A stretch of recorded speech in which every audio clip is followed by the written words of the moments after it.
Hello, everyone, and welcome to this segment of Dear Umair. Today, we're going to be reading an article published on August 21st on Medium called The Age of Ignorance.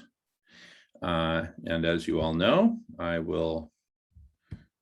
put my background as red when I'm reading and not red when we're commenting. That way, someone who's already read the article can just fast forward through the red part and get right to the discussion. So red equals reading. Reading, the age of ignorance. Subtext, why we live in a time when ignorance proudly parades itself as enlightenment. Okay. Anti-maskers violently yelling at school board meetings to stop their kids from wearing masks. During a pandemic, anti-vaxxers refusing to get vaccinated and dying from COVID. People pretending the pandemic is over while COVID goes permanent. When I look around the world today, I see shattering ignorance at work like never before in our lifetimes. Shall I name a few kinds? Bigotry, racism, hate, xenophobia, nationalism, greed, spite, cruelty, fascism. Ignorance upon ignorance of all the devil's many kinds. But the really strange, bizarre, and weird thing isn't all that. Ignorance has always been around, hasn't it? It's that today ignorance is willful, deliberate, proud, boastful, cocky, and exultant, pompous, high-sounding, and aggrandizing. It waves banners and sings chants and discusses philosophies. Ignorance today thinks of itself as Aristotle by way of Descartes and Kant. The really strange thing about now is that ignorance parades itself as enlightenment. Ignorance of every kind, day after day. That's bad enough, but ignorance proudly presenting itself as wisdom, truth, and enlightenment in bestsellers, through YouTube personalities, by college professors. Now that's tragedy and comedy both, and yet people buy it. Why? I think this weird phenomenon of flaunting ignorance as grand sounding enlightenment is made of a fatal cocktail of cognitive dissonance, infantile regression, and malignant narcissism. Let's start with the first one. I tell someone a fact. Hey, do you know that Americans live 5 years less than Europeans? Bang, along comes a string of justifications, denials, misinformation, Fox News talking points, followed by mistrust, personal attacks, and finally, rage. Here's another example. Hey, did you know Brexit is going to cost you thousands every year and make you poorer to begin with? Snap, the very same string in response. Don't you think that's odd? I do. What happened, really? Instantly, massive cognitive dissonance was triggered. New information which conflicts sharply with pre-existing beliefs. Old myths. In this case, that America is exceptional, special, the best, a promised land, or British triumphalism, the idea that by carrying on, it will win. It doesn't need anyone else and never has. Whatever the myths may be, the point is the same. New information confronts old myths. The old myths triumph, In a frenzy of defensiveness, people end up lashing out instead of processing. That is to say, accepting, understanding, tolerating the new information. Now, people can only ever really decide in favor of new information is the cost of discarding old myths is reasonably low. I think you meant to say if the cost of discarding the old myths is reasonably low.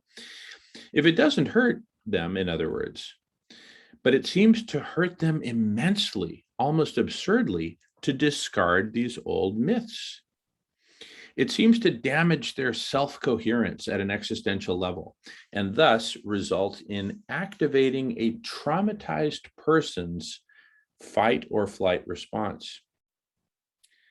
Hence, the price of discarding the old myths is impossibly high to meet, which is why you can't reason with a Trumpist or fascist of any kind, ever with facts, logic, or evidence. But why would the price of discarding old myths be so impossibly high?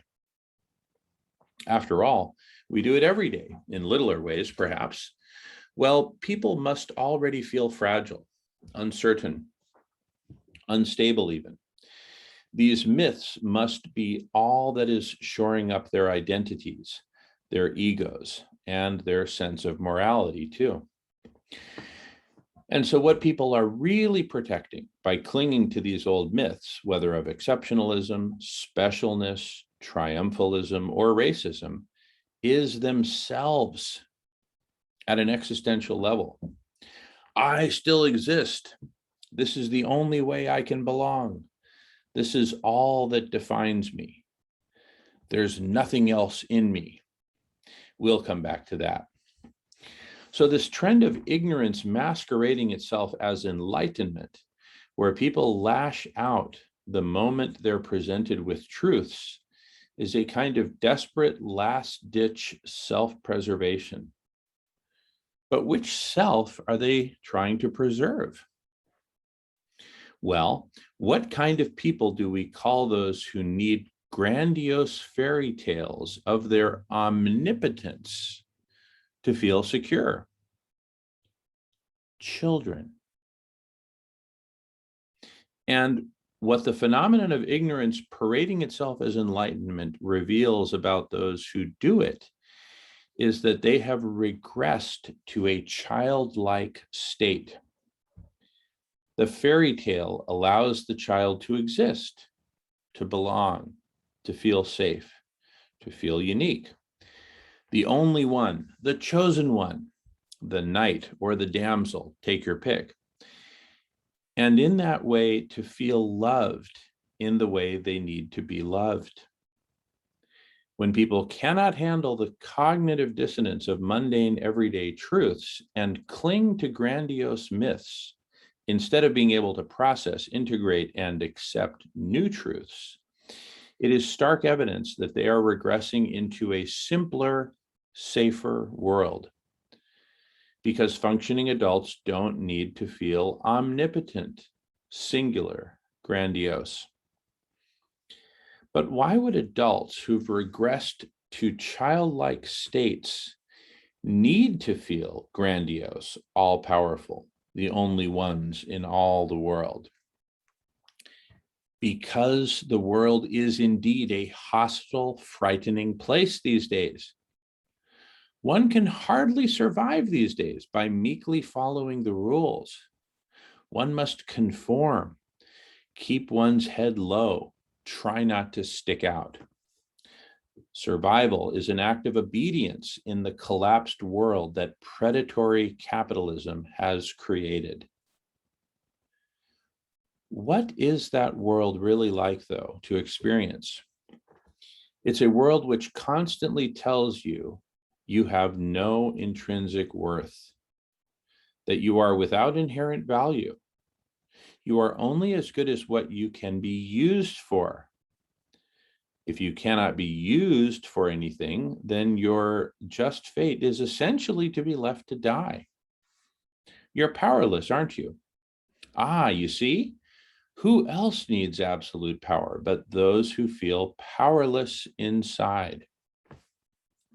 In other words, predatory capitalism creates a world that constantly tears away at people's sense of self-worth, which is precisely why people are always seeking to shore those absent selves up with grandiose myths of how special, unique, and wonderful they are.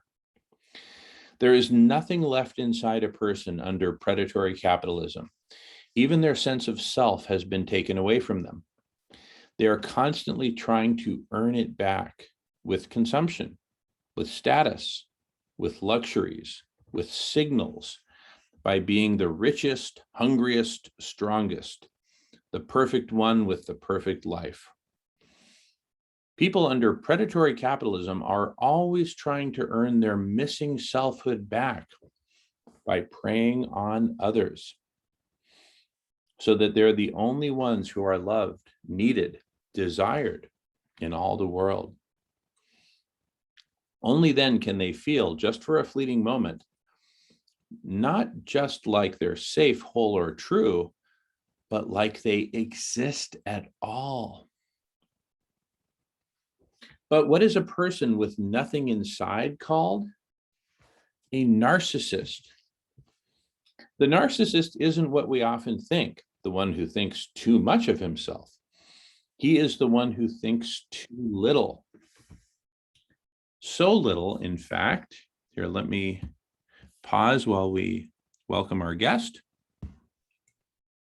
All right, welcome to the newcomers, and I'm going to resume reading, just backtracking a second. But what is a person with nothing inside called? A narcissist. The narcissist isn't what we often think, the one who thinks too much of himself. He is the one who thinks too little, so little, in fact, that he has no inherent sense of worth, meaning, belonging, purpose, or value. He is nothing to himself. And so he constantly needs reassurance, praise, flattery, admiration, even in destructive, abusive, and ruinous ways. He calls that love. And though it isn't love, only power, it's the only kind of relationship he is capable of. Remember the phenomenon of flouting ignorance as enlightenment? Isn't that what it's really about? Power? It's power over you, power over the world, power over society, the power to, if not earn your praise, then at least demand your submission, your pain, your helplessness, which is what gives the malignant narcissist the validation they need to fill up that hole where a self should be. The pain of your powerlessness is the only thing that can validate the malignant narcissist's self-existence. Yet the malignant narcissist has come to exist because predatory capitalism has made him a mirror image of itself. It has left nothing in him at all, not even a self. There's just an absence, an emptiness, where a self should be, which is insatiable. And so it must be fed with aggrandizing myths that the narcissist is the only one who matters, counts, exists. But that means that his existence must come at the price of you, me, facts, reality, and ultimately even the whole world burning down. The more you suffer, the more I exist. The only thing that makes you feel powerful is my powerlessness, because capitalism has burned a hole through the place where a self should be. Hence, ignorance parading itself as enlightenment. It's the defining mood, phenomenon, way of the times we live in.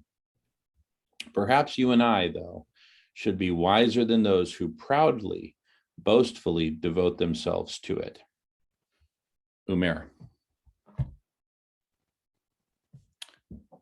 All right. At this point, we go into discussion mode, and I remove the red background because I'm no longer reading, but we are discussing. We can pause anytime. Just do this if you want to pause. And with that, I pass the talking feather.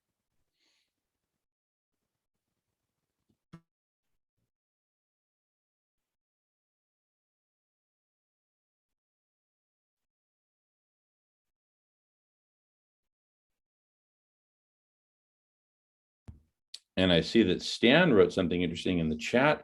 My theory about the source of right-wing rhetoric might be useful in understanding the nature of predatory capitalism. Stan, feel free to expand upon that. I had to come back. No hurry. No hurry, Stan. Well, I mean, I didn't know how long you were going to be. The theory that I'm holding is that the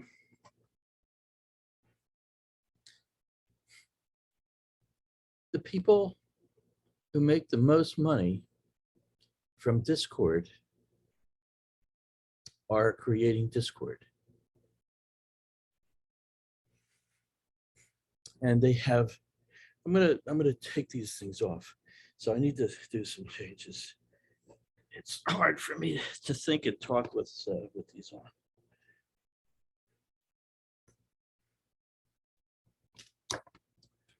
All right. So I think I should hear you guys now without those headphones.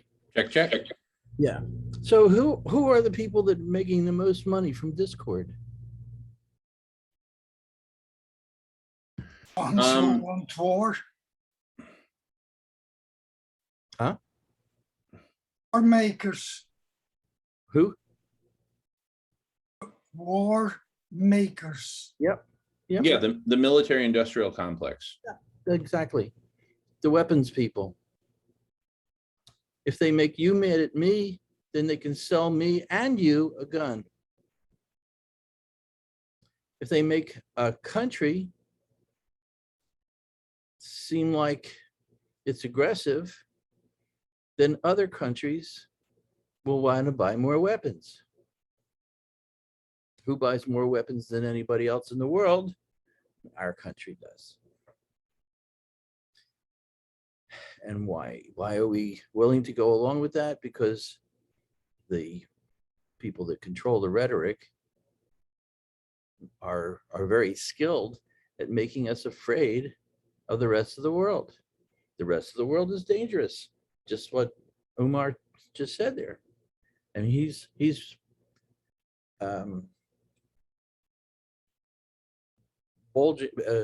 shoring up that very idea that he's trying to tear down. The world is dangerous, and it's being made more dangerous by some very, very, very clever people who, in the 40s or 50s, learned that the psychology of marketing, and they began to develop skills at advertising and control. And they have done a very good job of making lots and lots of people around the world very afraid of somebody else. You could add to here the subliminal messages that were from a certain time. It was forbidden because it was so coercive. Yeah, but I mean, they don't have to use subliminal messages, really. I mean, there's a war going on over there. Those people are marching through Mexico to come and attack us.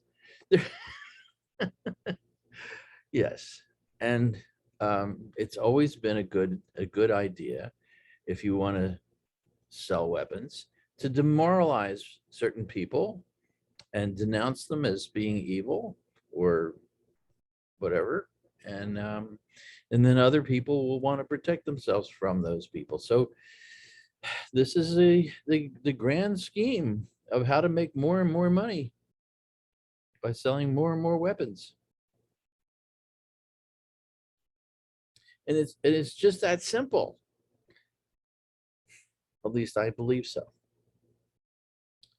I mean, I can't think of any other reason for the world to be in so many places in such level of turmoil.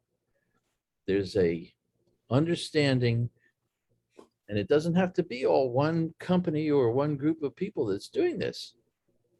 It could be a whole movement. The military industrial complex isn't necessarily owned by one guy, but they all know where the bottom line is.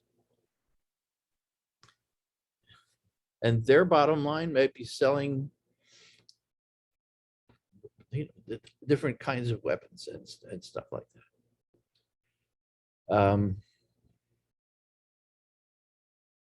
Yeah. So what do we do about that? It's very, very hard to understand. I mean, this was one of the reasons that I take antidepressants.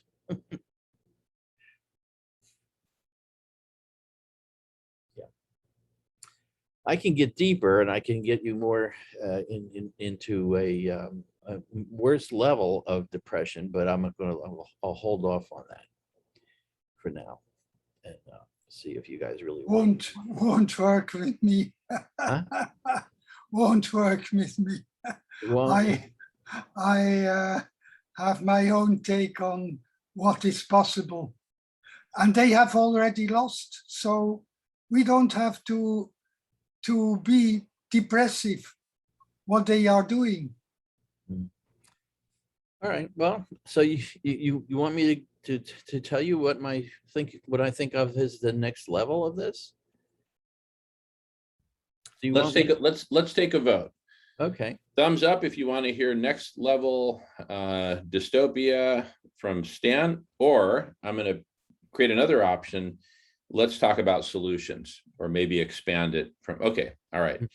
All right. So maybe we can save that for later, Stan. Okay. And We already know better. that it's bad and it's only going to get worse. So thank you, Stan. We Yeah. need some positivity, even if it's not going to happen. Let's go for positive. well, I've got something positive to offer. Okay. By the way, I see some good stuff in the chat. Feel free to articulate it if you've written it or even otherwise. Even if you didn't write it, feel free to articulate it. But going to the positive. So one of the things that Umair said in his article is that the system of predatory capitalism, et cetera, where, Stan, what you just articulated in the last few minutes is kind of the ultimate of predation, right? Marketing war.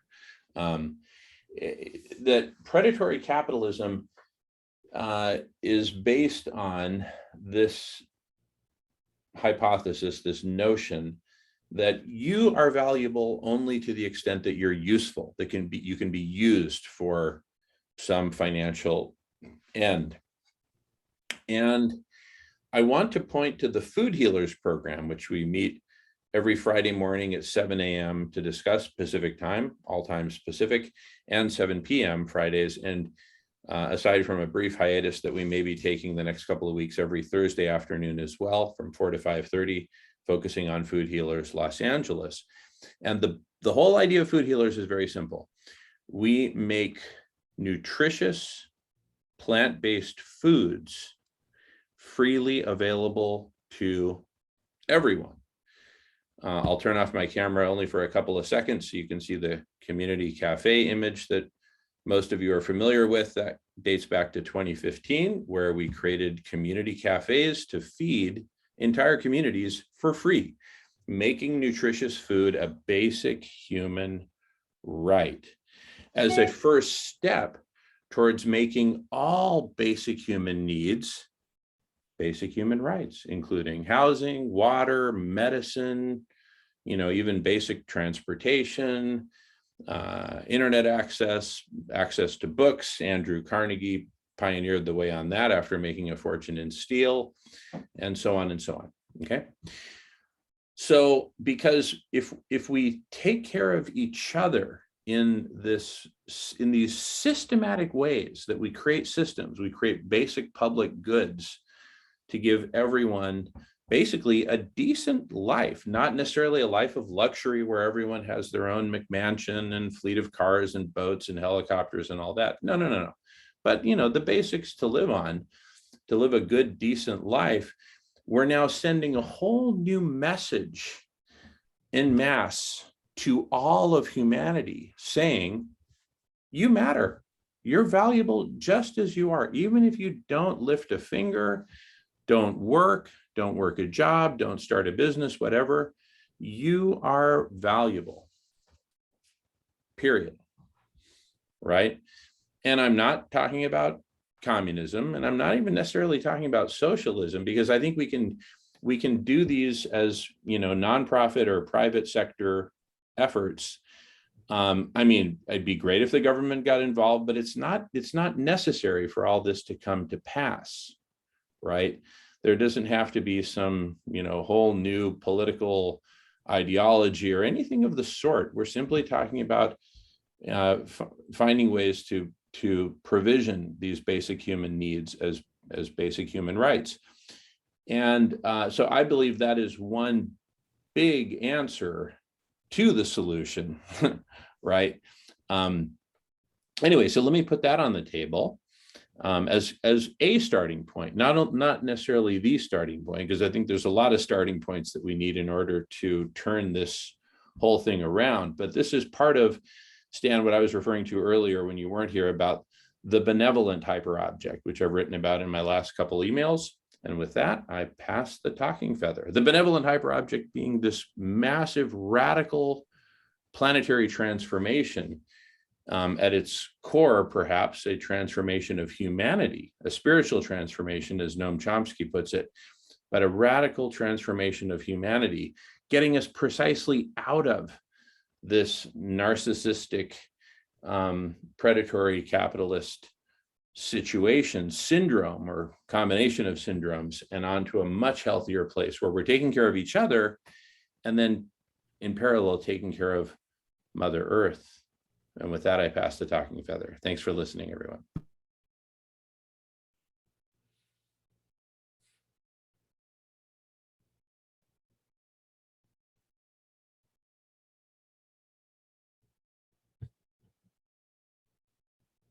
So how do we do it?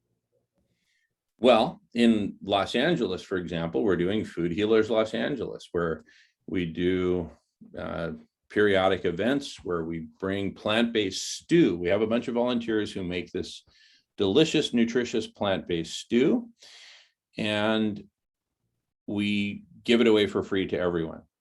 Now, you might think, oh, but that's expensive, and you know, how do we pay for it and all that? Raise your hand if you've heard of the book, The Innovator's Dilemma. Oh, awesome. Thank you, Walter. Okay, The Innovator's Dilemma. It's a super cool book. The main point of the book is actually very simple. I can articulate it in about 2 minutes flat. So listen up and I'll save you $14. 1 minute, says Walter. All right.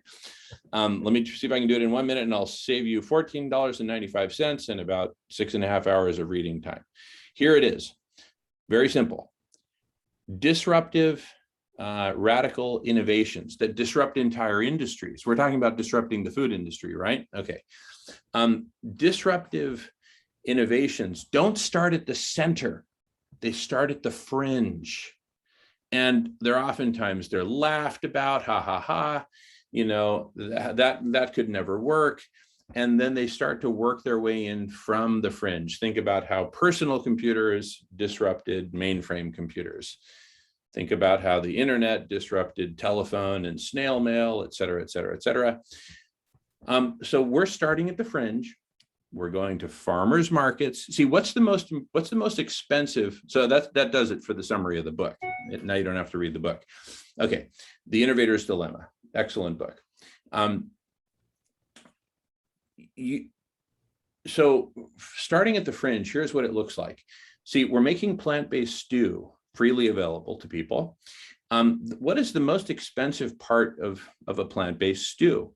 Well, the least expensive part are the beans and the rice and the potatoes, which is essentially free, you know, per serving of stew. We're talking about a penny or two each per serving of stew. The expensive part is the fresh produce, right? That's what costs lots of money. Well, what are we doing?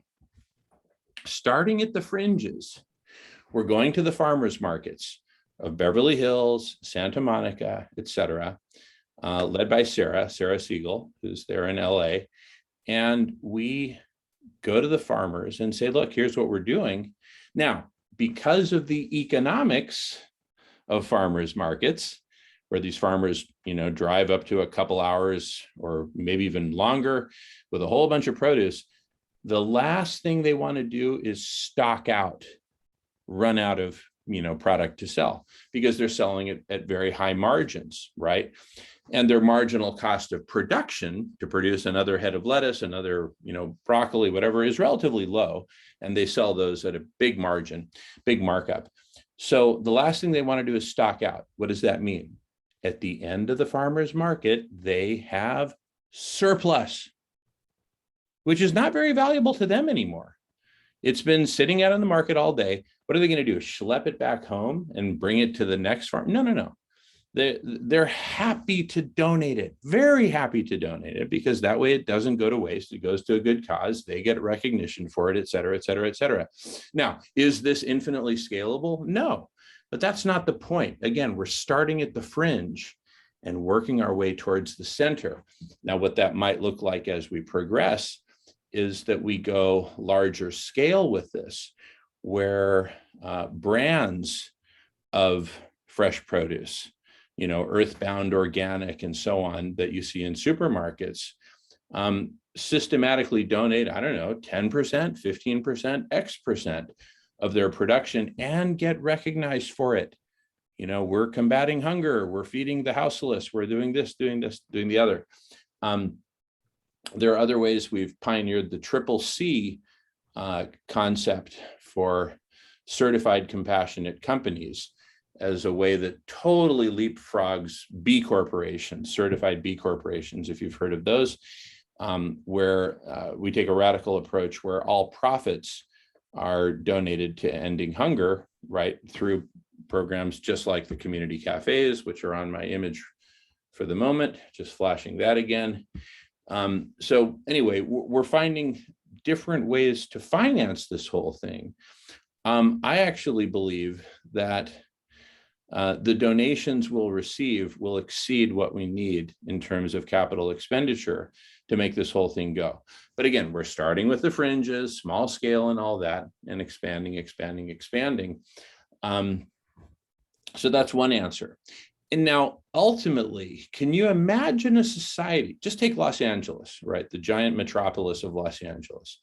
Can you just imagine for a moment a Los Angeles which is completely free of hunger, free of malnutrition, right? Where these nutritious, delicious, gourmet, plant-based stews are made freely available to everyone, because you can imagine scaling up production and doing it in larger and larger volumes.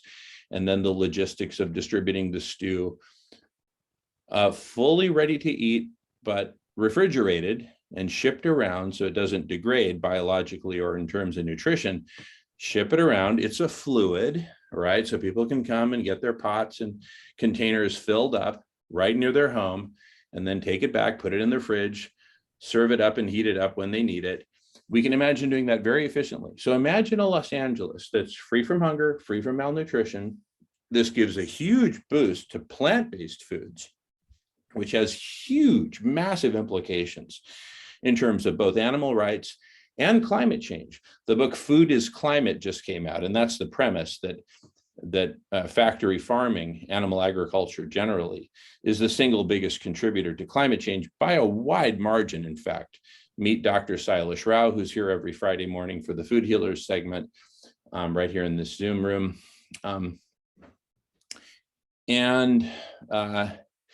But also imagine a Los Angeles that is free from houselessness. Just like we're talking about very efficient systems to make food freely available, we can have shelter freely available. Again, done at scale, done efficiently, right? Same with healthcare, same with internet access. Again, Andrew Carnegie already solved it for books, for libraries.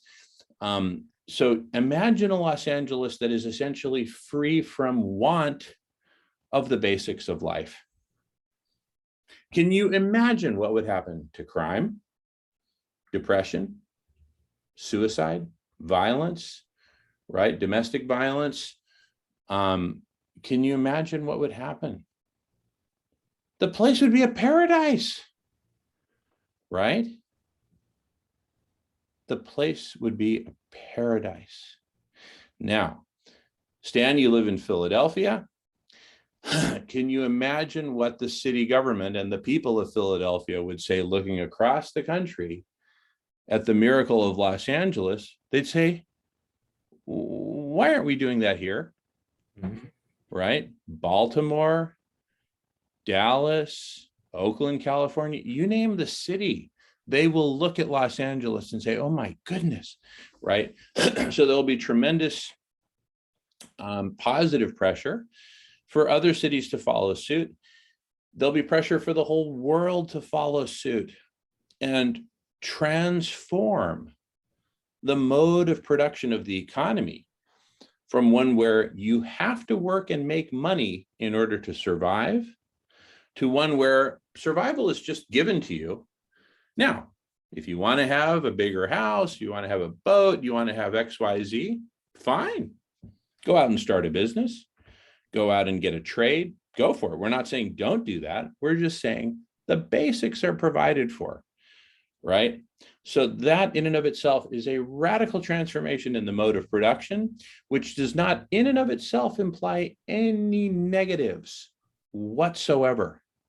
No negatives, right?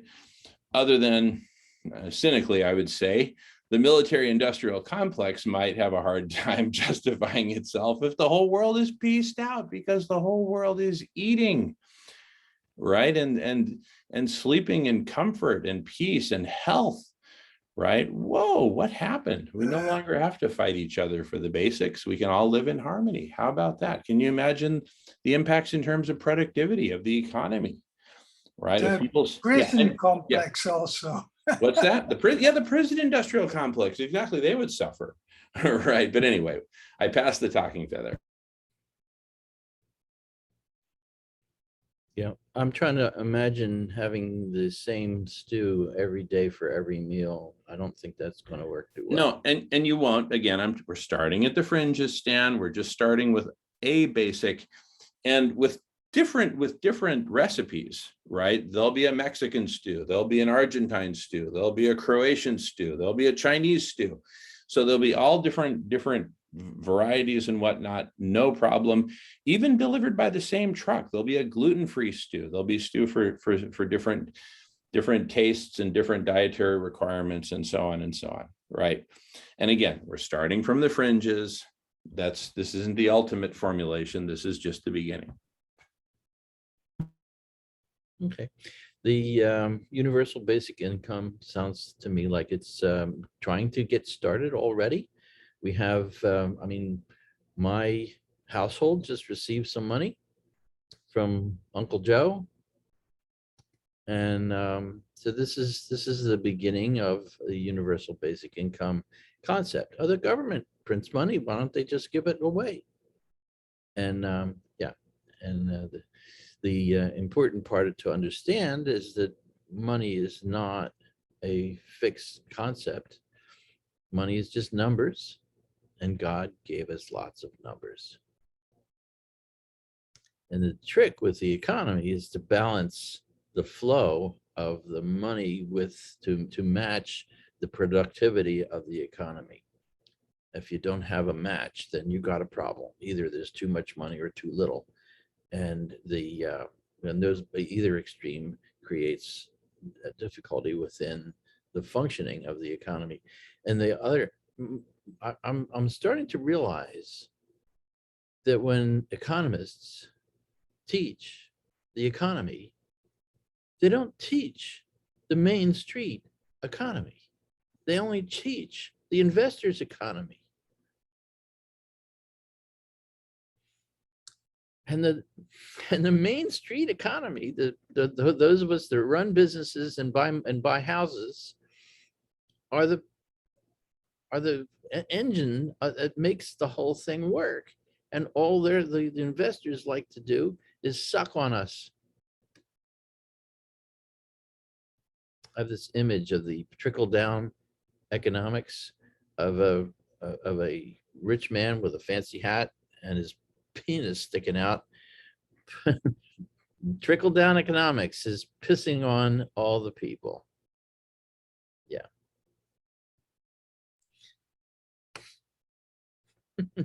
Well, I mean, the rich had 40 years since that, idea from Reagan years. So yeah, not much is trickling. So the sort of the disparity in income and net worth has been, just like the interest rates have been declining for these 40 years, the disparity has been growing, and the rate at which it is growing has increased since 20 years ago, and it's still increasing. So yeah, it's not, there is no indication yet that it's not going to continue in the same unpleasant way. And the people who are complaining most that we tend to dislike are actually most impacted by this thing, yeah, it's just not working out. And what's interesting is that the regimes change back and forth radically, and yet the curves pretty much stay the same. You They're all really funded by the don't same see a people. lot of swings in those types of curves. So yeah, no, it's definitely an established pattern. Economists actually are not entirely useless in investment. Those two famous Nobel Prize Chicago professors who started a hedge fund and blew up in 18 months is a famous example. They're actually just pretty much useless, I think they're in the business of justifying what various financial power structures are doing. It's just like, can they come up with a model that fits what's going on and produce positive outcomes? Well, positive projections. That's yeah, they're kind of like marketing, entirely useless.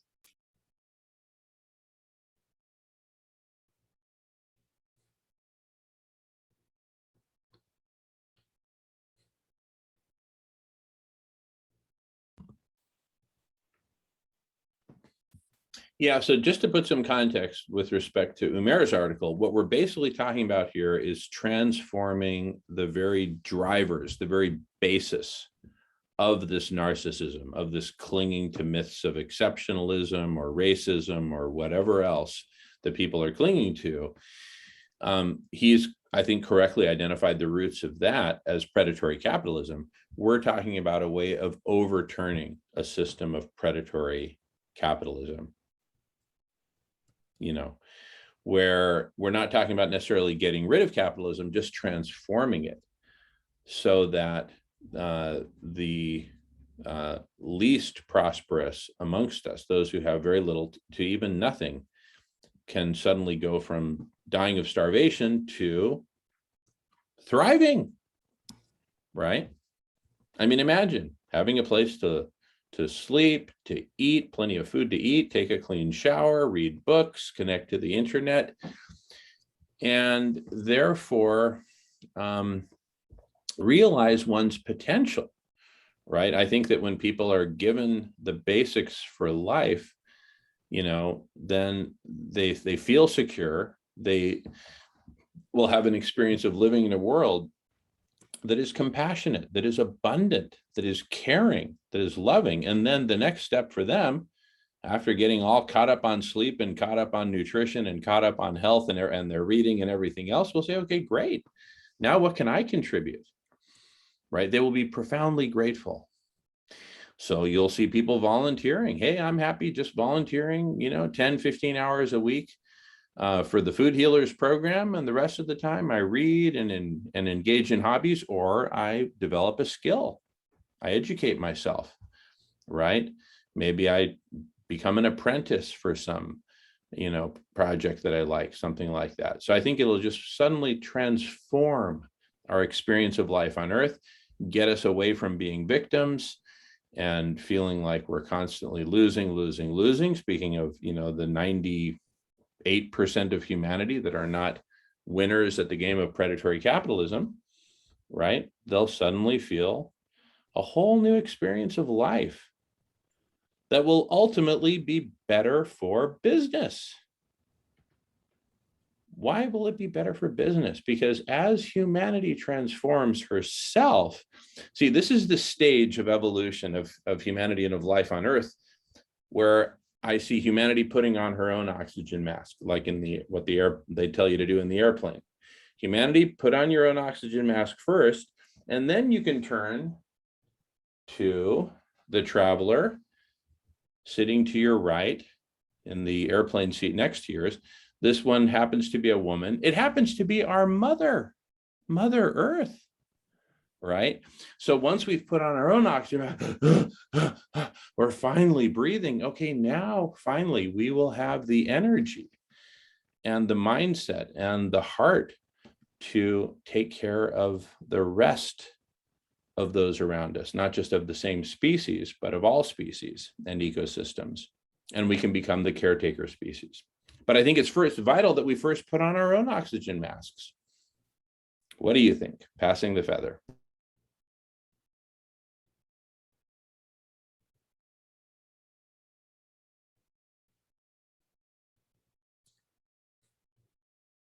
Well, I just discovered Dr.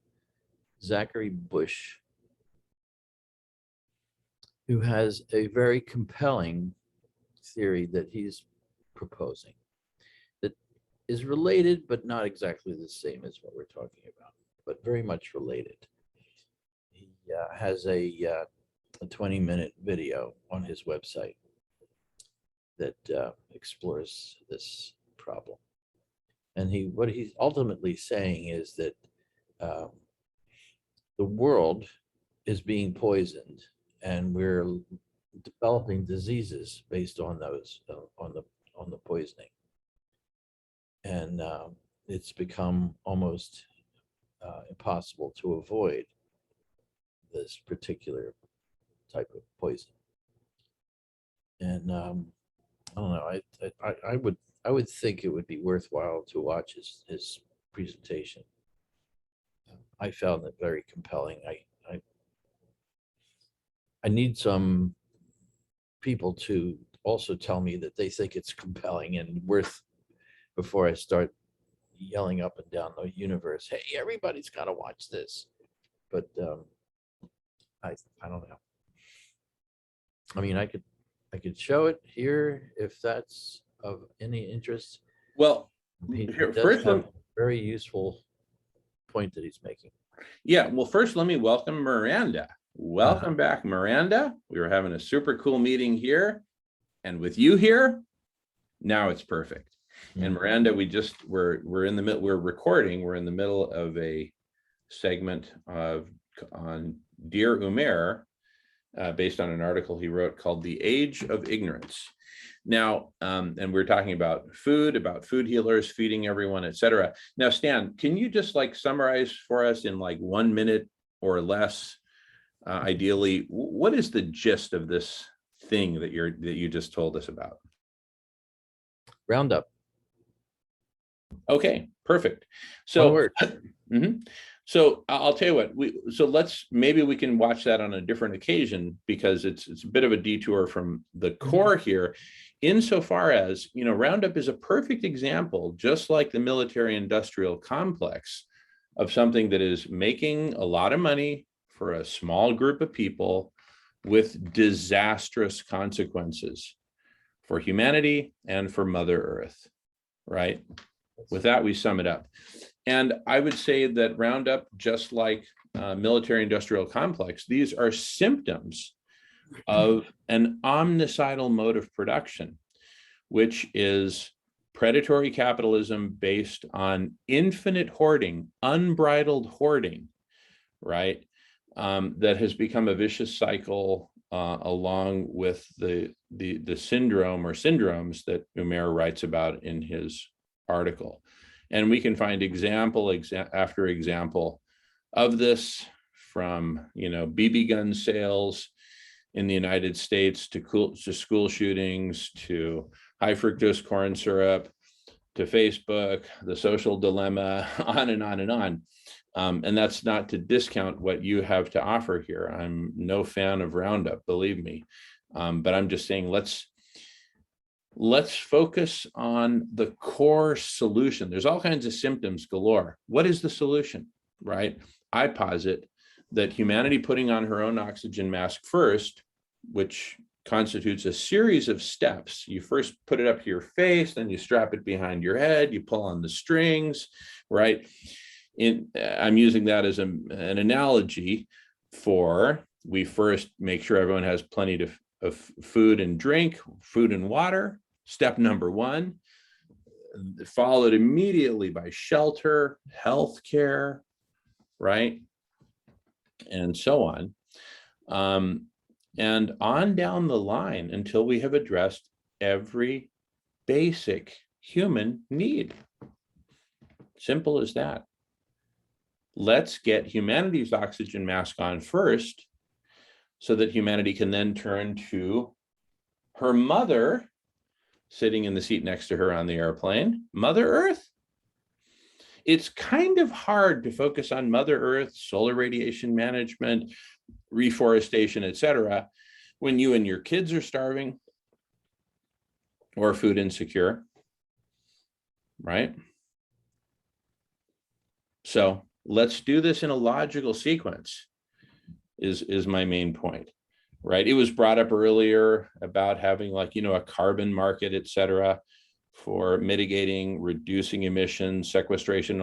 I'm all for that. I mean, I spent a lot of my life focused on solar radiation management, cooling the planet through SRM. And I believe that that's not necessarily the first step. Now, in the case of food and SRM, I think both can happen in parallel, right? And I think they both should happen in parallel. I think both are absolutely vital, right? The food program, by the way, Food Healers, it's really, you get two big benefits in one. One, we feed everyone, eliminate hunger, eliminate malnutrition. And number two, we really push plant-based foods, not by talking about it, but by giving people plant-based food so they can try it for themselves. What is this miracle stew that everyone's talking about that's so delicious and this and that and nutritious, full spectrum nutrition? They'll eat it, they'll say, wow, this is delicious. I didn't know I could feel so satisfied and so healthy without eating any meat or dairy. That, believe it or not, comes as a big surprise to a lot of people. So we accomplish both those in one. And I believe that's the most efficient vector for eliminating, first greatly reducing, ultimately eliminating animal agriculture, right? This is the innovator's dilemma applied to getting rid of animal agriculture. Feed everyone plant-based foods as a basic human right. This is going to be one hell of a story, right? And do we keep seafood? Good question, Walter. I believe that, well, first of all, there's two kinds of seafood. There's seafood from the ocean, and there's factory farmed seafood, right? Aquaculture, right? As far as seafood from the ocean, I think that needs to come to an abrupt halt.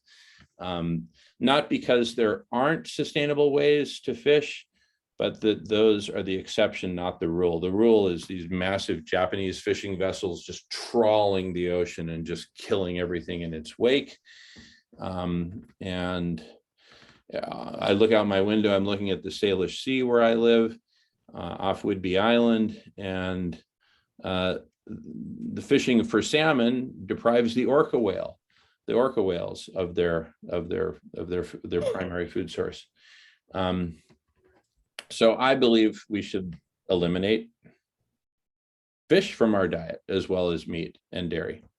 That's my belief. Again, not that there aren't, oops, sorry, hit mute. Not that there aren't, possible exceptions, et cetera, et cetera, et cetera. And of course, I do believe that indigenous peoples who have, relied upon fishing as their way of life, et cetera, I don't think they should be disrupted. I mean, they now sadly represent such a fraction of a percent of human population, and they lived sustainably for generations. So it's really the result of the colonizers and the way of life that our ancestors have brought in all the devastation. Let's see, Asian coastal areas and island nations are much dependent. That's a very good point. And see, part of the logic of food healers, making plant-based stew freely available to everyone through massive logistics operations, right, will actually reduce / eliminate these dependencies that have evolved over time, right? So it is possible, right? Again, think innovator's dilemma, starting from the fringes, working our way in towards the center. Passing the feather. Well, there's no doubt about it that fishing has to be eliminated entirely for a number of years alone anyway, just for the sake of saving life in the ocean alone. Because, I mean, at the moment, what's left in there after the mass production of fishing at the moment, the fishing industry, what's left in there alone is already in peril because of the pollution and plastics and all sorts of radiation and radioactive fucking shit and, toxic stuff in the, it's just everywhere, like, and let alone the oil that's seeping out of the thousands of ships that sank during World War II that are just now starting to be discovered, like sinking and destroying and decimating the seabeds. So life in the ocean is on a thin line alone without us adding to it by taking it out of there. We need to stop fishing instantly, we need to stop fishing, not instantly, but make provision for the fishermen and the fishing industry and stop fishing for at least a decade anyway, minimum a decade, and then not allow it to be done on such grand scales as super trawlers that are plowing up the seabed and destroying the whole ecosystem of the seafloor, as well as taking everything up and throwing out most of it. So waste and everything else, yeah, these things have to be tackled, and feeding people, they all have to be tackled. But as it stands, we're on the precipice of none of that becoming about unless we tackle the one main thing that our problem is the problem of the global warming. And we can't tackle that either until we also tackle the other main problem, which is the lack of awareness as to the problem. And I believe that once the awareness is brought about for as to the real problem, and then solutions coming about are also made aware that awareness is also made that there are solutions that can be put into place to deal with the problem of climate or over global warming. When people are when they're aware of the truth, and they're aware there's a solution, and they're aware that this truth is the truth that is going to jeopardize all of these so-called narcissists who are basically the consumers on the planet, and the way the system wants them to be consumers, they'll have nothing to, when the truth comes out, they have nothing to consume, or they'll have no future to look forward to consume any longer anyway. So I just believe the greater good and the greater number of people will work for the greater good. But we can't tackle any of the problems, whether it's feeding people or dealing with the fishing industry or any of these other situations. None of them can be tackled until we tackle the main one, which is the big domino at the front, which is climate, the global warming. And we have to bring about a greater awareness of that in order to do it.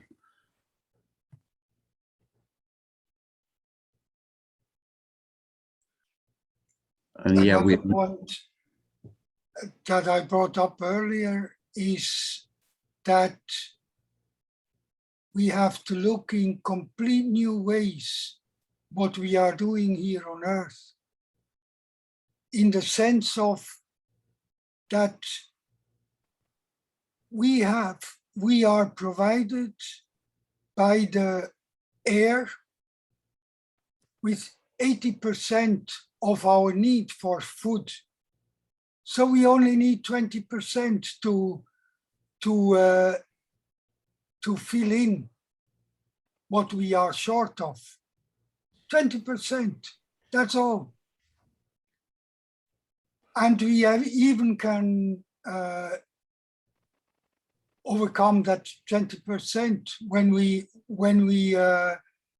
advance in a certain way. So food soon may be not such a big problem anymore. Just to give a complete other picture of what we are heading to.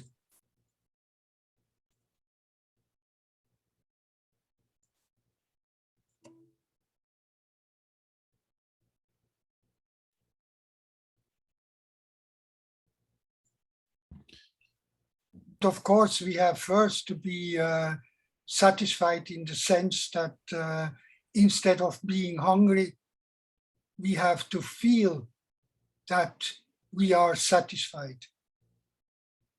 And that is difficult when we are hungry.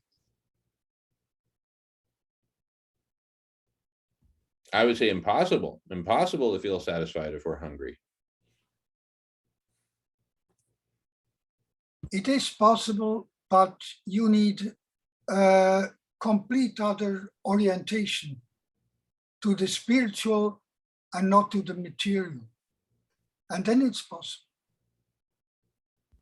Fair enough. Fair enough. Well, I'd love to hear from everyone. So if you haven't had a chance to speak, feel free to jump in anytime. No pressure. There is never any pressure to speak here in the conversation or on Dear Umair for that matter. Just an open invitation. And silence is okay too. We don't have to fill up every moment with conversation either. Passing the feather. Well, the question that needs to be answered is, how do we market these ideas? And of course, how do we find out who is already doing these kinds of things and who would be on the verge of doing something useful like these if they knew that it was happening, or if they thought it up, or they heard about it somehow. So in comes one of my favorite websites called Not Other Networks, the Encyclopedia of World Problems and Human Potential,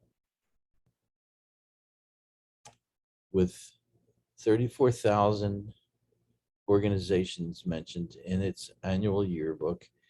The association, or the Union of International Associations, I think that's what it's called, which publishes the Encyclopedia of World Problems.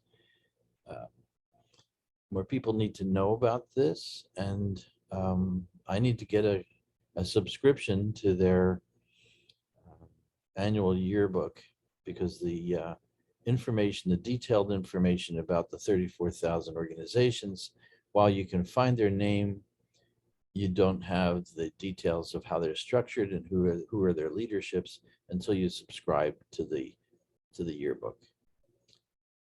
And of course, there's more organizations than the 34,000, but those are the international.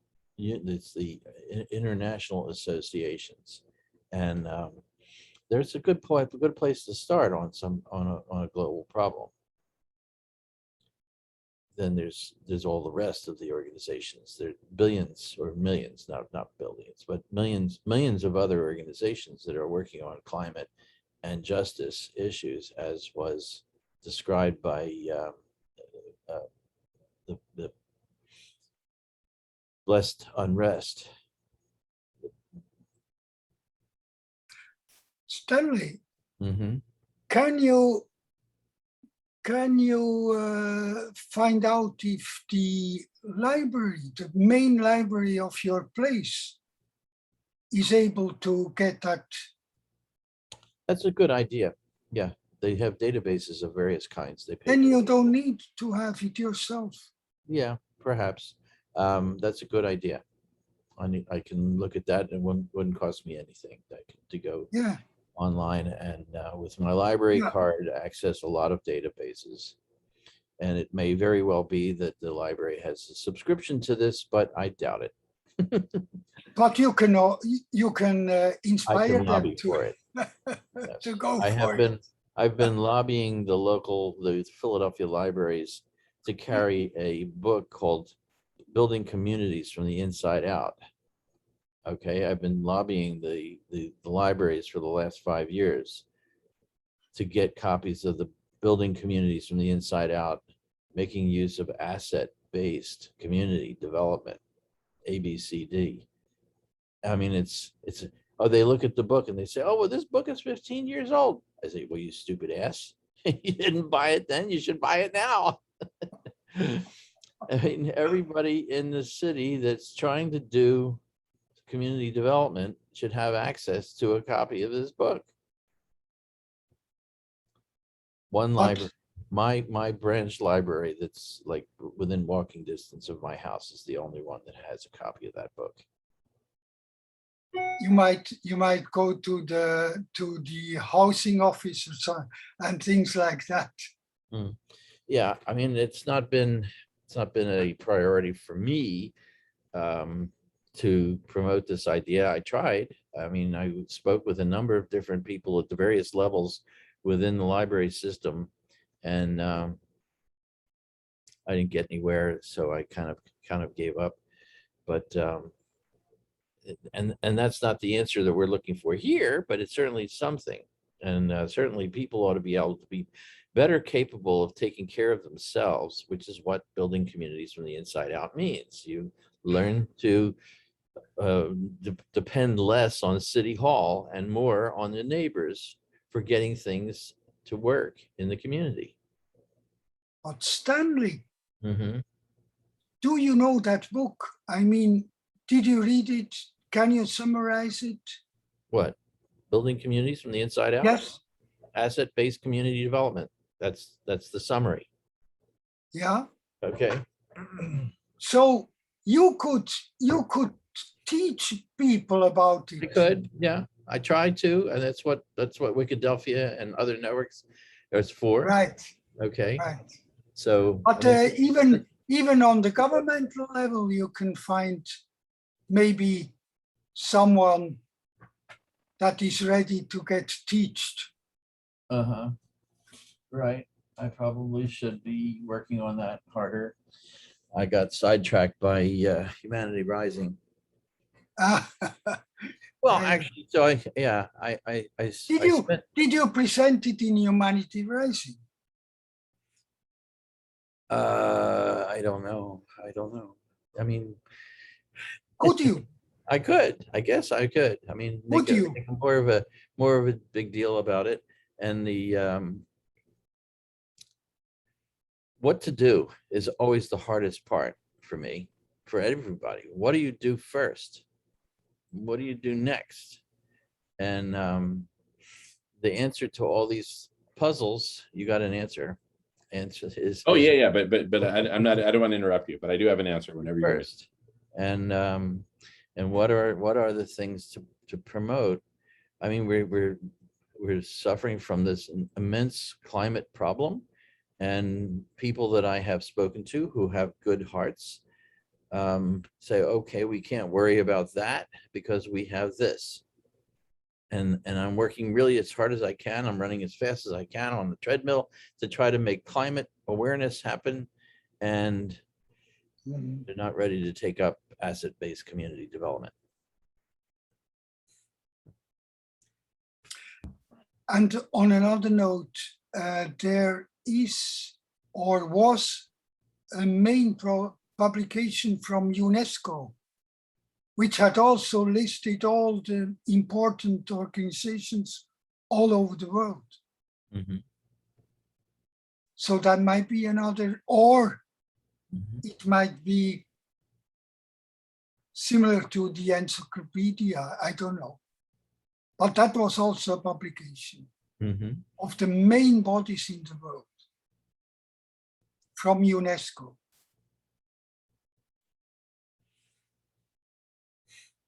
Yeah, I mean, the funny part of some of this for me is that I have known the editor of the Encyclopedia of World Problems for over 30 years. And I never connected that I should be thinking about what he's doing. I mean, I didn't know exactly that he was doing that. That was one of the weird part of my not knowing him. And then I find myself in a correspondence group with him over for the last 10 years. And it's only like 3 years ago or 2 years ago that I discovered the encyclopedia that he was in charge of. I mean, why didn't I know this? I mean, and I wrote about him in my newsletter in the 80s for something somewhat related, but different. He suggested doing a newsletter at these conferences we were going to. Okay, the Association of Humanistic Psychology and the World Future Society. These were two annual conferences I went to for 2 or 3 years in a row. And Anthony Judge suggested in something that he wrote, I can't remember where, that these conferences ought to have a newsletter that people could put stuff in. And now with computers, we can publish a newsletter in the course of a conference, right in the middle of it. So I did that. And I wrote about it in my newsletter called Other Networks. I wrote an article about the newsletter that I helped to run at a conference of the Association for Humanistic Psychology. I think it was there. I don't know. It could have been another group. Interestingly enough, the president of the Association of Humanistic Psychology is a regular on Humanity Rising and has had 2 or 3 presentations and has been to my after chat group. And yeah. So I have some history with that group. So you are right in the center of the whole network. Well, that's the point of what I try to do. And the problem for me is there's not enough time, and I haven't developed enough helpers. And we need bodies to do data collection and entry and sorting and classification without understanding what the world is, without an index to the world for the activists. It's not happening. And that's different from Google. Google is a great index, but it doesn't bring together what you think is important and what I think is important into the same mode, into the same spot. And that's what I try to do with Other Networks is to allow people to create their own relationships among various processes and organizations. So yeah. I Other think you people are familiar with the wheel of co-creation, are you? Yes, not so familiar with it that I could write an essay on it, but I do have a book about it. Yeah, and So I think that's one of the most perfect structures to do that what you want. oh, okay. And I can help you for that. Hopefully. Okay. Well, I mean, I need all the help we can get to let people know of what structures that need to be built and how to understand them. Yeah.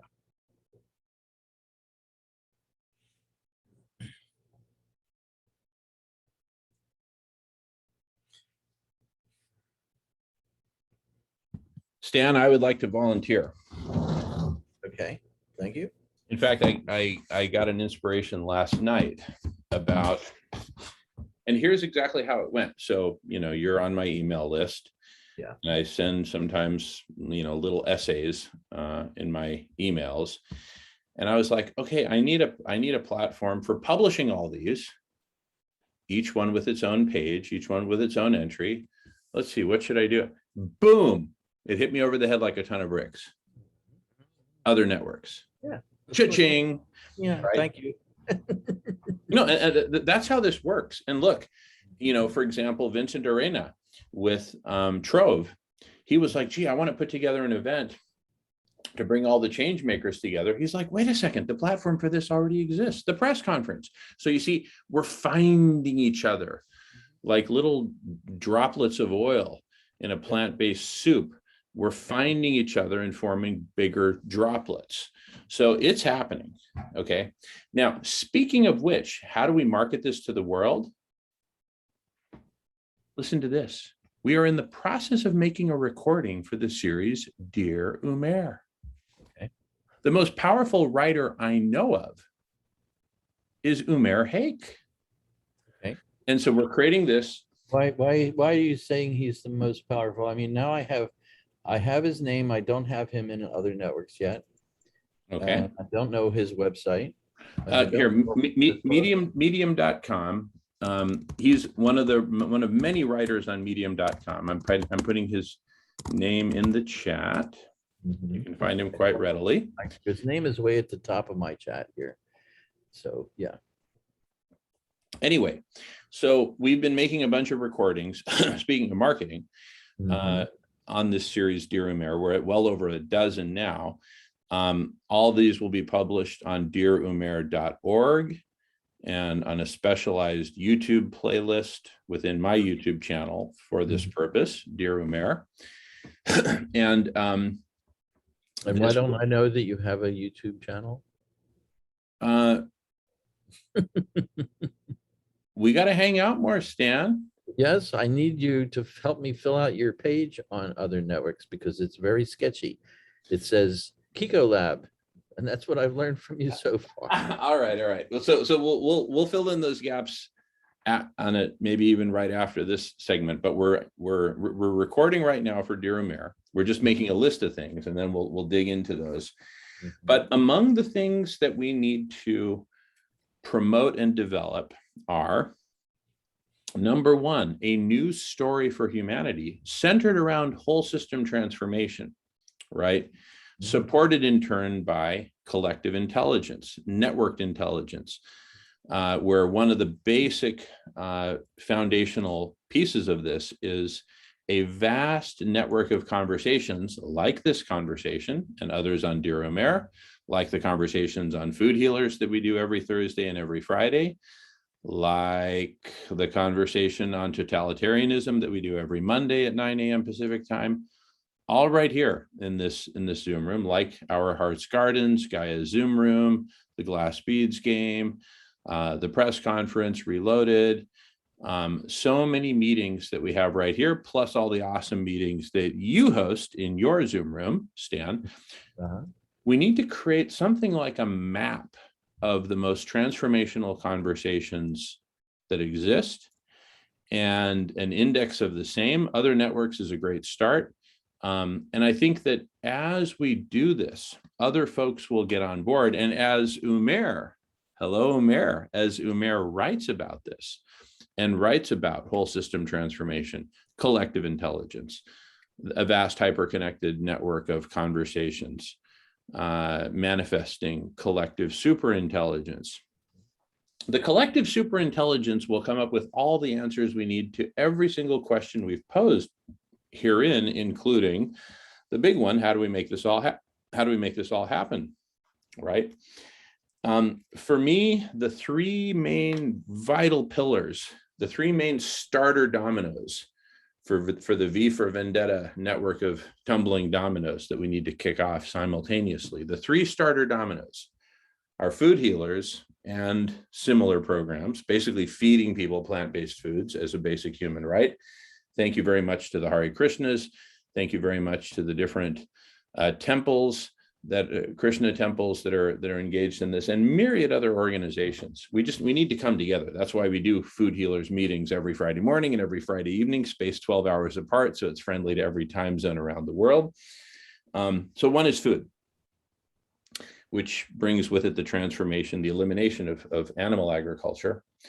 Number two, solar radiation management, the only way to cool the planet in time for what? For saving life on Earth.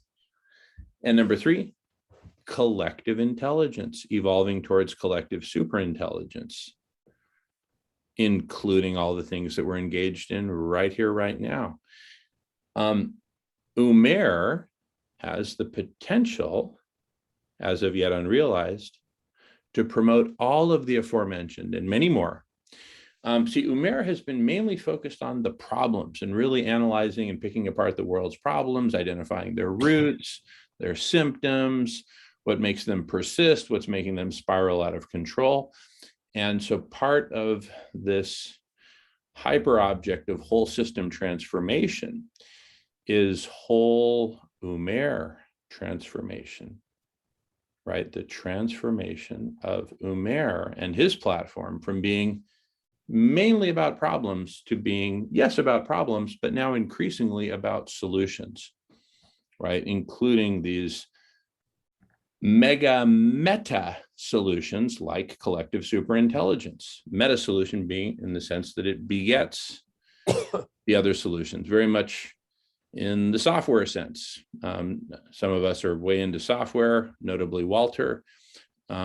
Meta solution, often used in software. Well, I don't have the solution, but I can create a piece of code that will help generate the solution, for instance, or a process that will help generate the solution.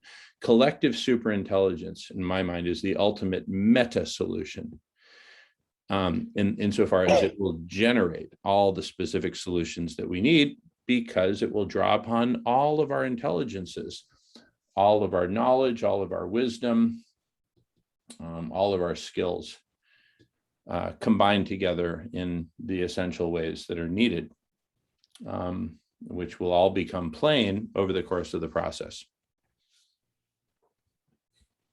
Passing the feather. I'm trying to understand Trove, and I'm just trying to understand Factor. I don't know if you've heard of Factor.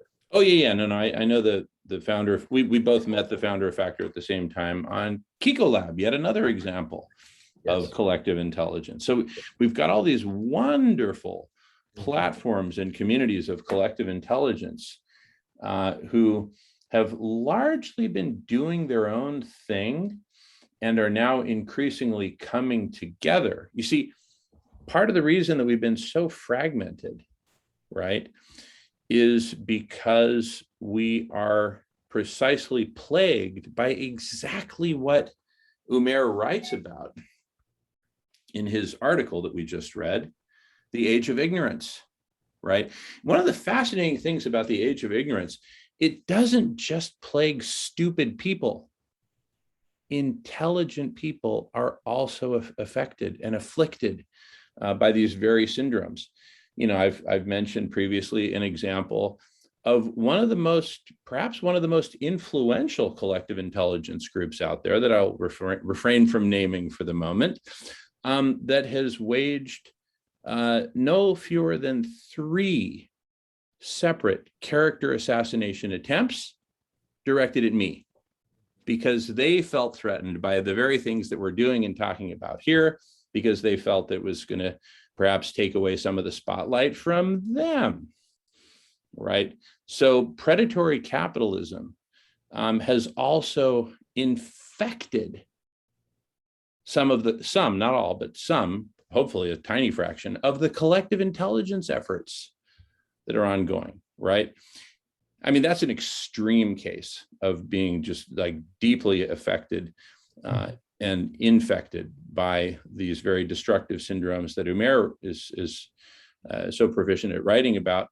But let's look at some of the lighter ways for a moment. Just us as a community of communities of collective intelligence being separate from each other, right? Separation. It affects everything. right? And so we are working very hard and very diligently to create bridges to connect us all, right? The partnership between Trove and the press conference, the partnership between the conversation and other networks, the partnership that you've forged between the chat people and Humanity Rising. These are all examples. Now imagine such connections just becoming the norm, a hyper-connected network of platforms, of conversations, of groups. This encyclopedia that you mentioned, Encyclopedia World Problems, that's a connector in and of itself. Lots of connections are established there. You work tirelessly, Stan, at putting up these links and connections on other networks, you know, Wikidelphia, et cetera. So we need to make this the norm. This is all part of the new story for humanity. And I believe that, you know, one metaphor for what we're doing is it's like a dance. We're kind of doing this, you know, Umair style. Umair's into disco and music, and he writes songs and all this stuff. We're doing this Umair style disco dance that at first looks kind of weird and it doesn't really fit in our current framing of predatory capitalism and hyper individuation and myths and everything else and all the toxic stuff that Umair writes about, right? But it's catching on, right? And we can make it the most popular dance in the world. I really believe that. Why not? You're talking to the choir here, you know that. No, I know. But I'm also talking to Umair and to Umair's audience, since this is primarily, this is called Dear Umair. We're writing to Umair. In this case, we're writing with our, not just our words in text writing, but we're writing to Umair with our example, showing Umair examples of collective intelligence in action. Does he know about this? Not yet, because part of my strategy, but listen, part of my strategy has been to have a whole bunch of these published and populating dearumair.org, so that when he does find out about it, it blasts its way into his mind. See, I was raised as an engineer. I come from a family of scientists and engineers, and I used to think marketing was a bunch of BS, you know, a necessary evil at best, and an evil at worst, until I read the book, The 22 Immutable Laws of Marketing, which I wholeheartedly recommend to everyone on this call. You can put a link to it on other networks if you want. I'll put the title in the chat. You can read a synopsis of it online. But I can also save you $9.99 by giving you some of the most important principles very quickly. Okay, law number 1 of the 22 immutable laws, and I correspond with its main author, Al Rise, is it is better to be first than it is to be better, right? And what we have the opportunity here to do is launch the first practical, tangible, understandable news story for humanity. A news story for humanity about whole system transformation, where everyone is taken care of, not just all people, but all animals, pollinators, ecosystems, et cetera, where we cool the planet. We don't just, you know, reduce emissions in an exponentially overheating planet. We actually cool the planet using SRM, among other methods, and so on and so on, all the good stuff we've been talking about here. So that's law number 1, which is by far the most important. It's better to be first than it is to be better. And I'll give an example in a little bit about what President Vicente Fox and I did to put the first major hole in the Berlin Wall of prohibition of cannabis. We were first to the media, first to mind, and we got all the way to President Obama and gently forced his hand back in 2013. More on that in a bit. We can do the first news story for humanity that's actually believable, that people can believe in, and that people can touch and feel and experience and get involved in. You see, Dear Umair is open to everyone. We established last Friday that we're doing Dear Umair segments every Monday at 1 p.m. Pacific time, and every Friday at 5 p.m. Pacific time, right here in this Zoom room. All of Umair's tens of thousands of bright, enlightened, educated, progressive readers will learn about this and say, oh my goodness, I can participate in these conversations too. Yes, you can. And we need you here. Right now, what if we create the very good problem to have that we have thousands of people pouring in here? That's a great problem to have. We enfricate out into a bunch of different breakout rooms or whole different Zoom rooms if we need to, right? Damon, Yeah, the number one is better be first than be best. Is that better to be right? first than it is to be better. It's better to be first than it is to be better, right? And to be better. Better to be first than it is to be better. So in other words, if you have the opportunity to be first, don't wait, jump out there and be first. That's what President Vicente Fox and I did with cannabis. We didn't have the best solution, but we had the first, and we jumped out, got ahead of the curve and marketed it like crazy. The media came running. I mean, here was the former head of state of our biggest trading partner, the United States' biggest trading partner, biggest supplier of drugs, biggest drug war, most impacts on the United States, et cetera, et cetera, et cetera.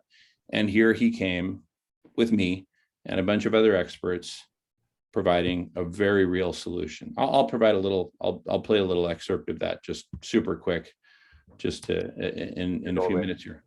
But the second most important principle in marketing goes as follows.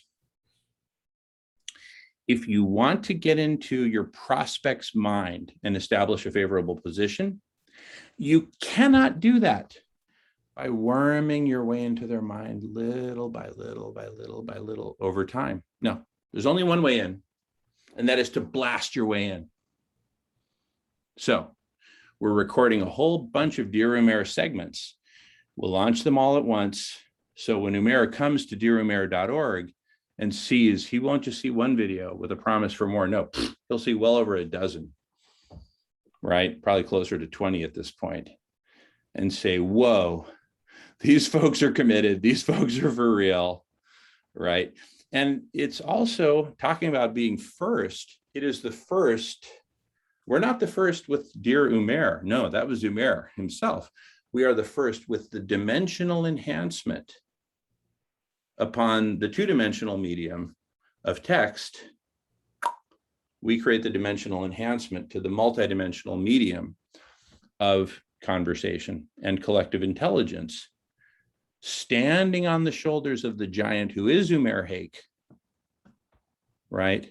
And spawning networks of conversations based on it, which is what this will evolve to become, with significant participation from Umair and his audience, creating a vegan milk and Oreo back and forth between well-written text and then conversation. Conversation leading to new insights, new questions, new challenges, new what ifs, new what else, new what about, feeding the next article on the subject written by Umair. Back and forth, back and forth. Hot tub, cold swimming pool, vegan milk, vegan Oreo, and so many other analogies.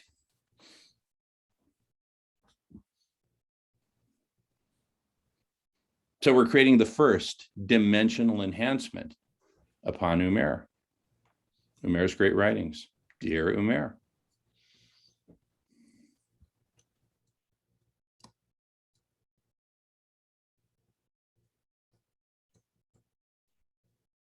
I mean, imagine you're Umair, and then, you're writing. Yeah, you get some comments here and there. Oh, Stan has to go. My goodness. All right, Stan, great hanging with you. Thanks for being here. Have a great dinner, a great evening, and we'll be in touch very soon. Thank you. Thank you, Walter. Thank you, Fried, and whoever else is listening. James? We got Miranda. James has been here. Alan and Tejas are kind of quiet, but that's okay. Never any. Okay, bye. All right, Stan, we'll see you soon. Thanks. So imagine you are Umair. You're writing these articles, getting some comments here and there, and then you find out about us. You find out about Dear Umair. Oh my goodness. There's this whole super cool community reading my stuff and talking about it, getting all excited about it, coming up with solutions. Whoa, right? And I think this can become the first in a trend. You see, there's a lot of writers on Medium, and we put this in our Friday segment. We did a special recording on Friday about our wish list for Umair. Hey, Umair, this is what we would really love to see from you, right? And that James was on that meeting, as were a few other folks.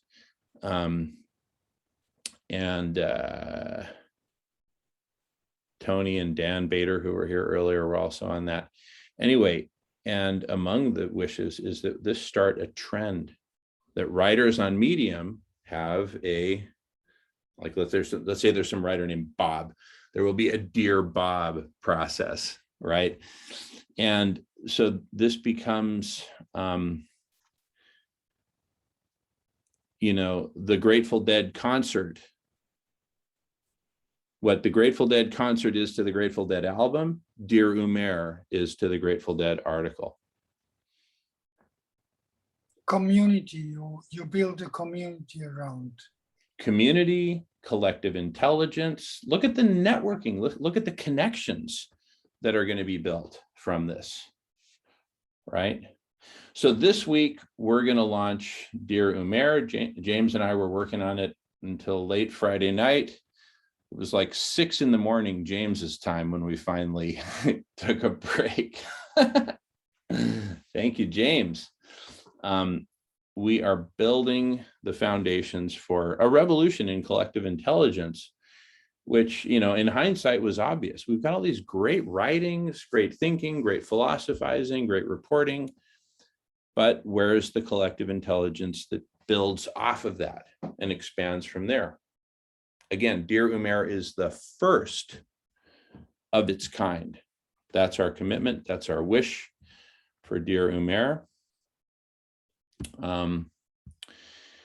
If we want a little break from conversation whenever we want, I can provide a few minutes of video from the press conference that changed the course of history as regards drug cartels, legalization of cannabis, prohibition, etc., that President Vicente Fox and I co-led back in 2013, if you'd like to see that. So yeah, okay, let me go ahead and screen share. Ladies and gentlemen, I present to you the first freely elected president of Mexico. You'll hear me say that in a few minutes.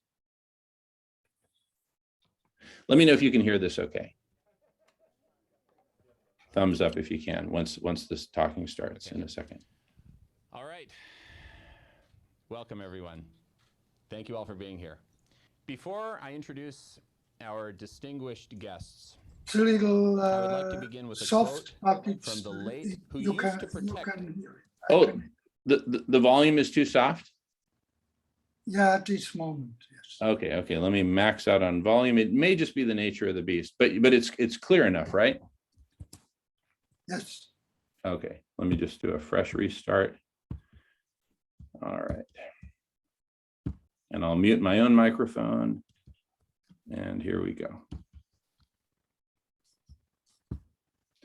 My grandfather was Diego Pellicer, the largest grower of hemp in the world during the Victorian era. Okay. All right. Welcome, everyone. Thank you all for being here. Before I introduce our distinguished guests, I would like to begin with a quote from the late astrophysicist Carl Sagan. "The illegality of cannabis is outrageous, an impediment to full utilization of a plant which helps produce the serenity and insight, sensitivity and fellowship so desperately needed in this increasingly mad and dangerous world." Carl Sagan. But by making cannabis illegal, we have instead turned it into a tool for violence, exploited by criminals and organized crime, spanning many countries. Ladies and gentlemen, this is a unique moment in history. The Berlin Wall of the prohibition of cannabis is weak, and it is crumbling as we speak. And just as happened in Berlin in 1989, the old guards who used to protect the wall of cannabis prohibition are laying down their weapons and walking away. What remains to be done is to safely and systematically dismantle the wall of prohibition and replace it with a system of laws, international agreements, regulations, and standards to ensure a prosperous and, above all else, safe cannabis industry. We are moving forward.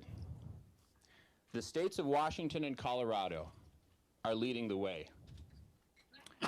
We have waited long enough for some sort of a green light from Washington, D.C., telling us that it is okay to proceed. In fact, the silence from our nation's capital has been deafening. We are moving forward with our plans to build a national and eventually international network of cannabis businesses spanning the production, processing, distribution, and retail of cannabis and cannabis-based products. And now I'll skip ahead to where I introduce President Fox. Put up the volume a small bit if you can, because Fried is still having difficulty hearing us still. Yeah, I've maxed it out as much as I can, and I apologize for that. I don't know what the root of it is, but anyway, let me just go ahead and Jim, it looks like you are not on the, when you see the microphone, it does only show 2. Probably you can have more. Yeah, hit next to the play button there, and you see it there. It'll turn. No, up again. The one above it, the mute kind of thing. Next. This one, the third one up. Yeah. no, that up. I've got it maxed out. It's maxed. All right. Now really. it's Every- maxed out. Even the volume on my own computer is maxed out. Anyway, But now it's maxed out, so I think it's better now. okay. Anyway, I'm about to introduce President Fox. Here goes. Ladies and gentlemen, I introduce to you the first found honor to introduce to you a man who has dedicated his life to transforming his country and our world into a more peaceful, loving, and prosperous planet. Ladies and gentlemen, I introduce to you the first freely elected president of Mexico, Señor Presidente.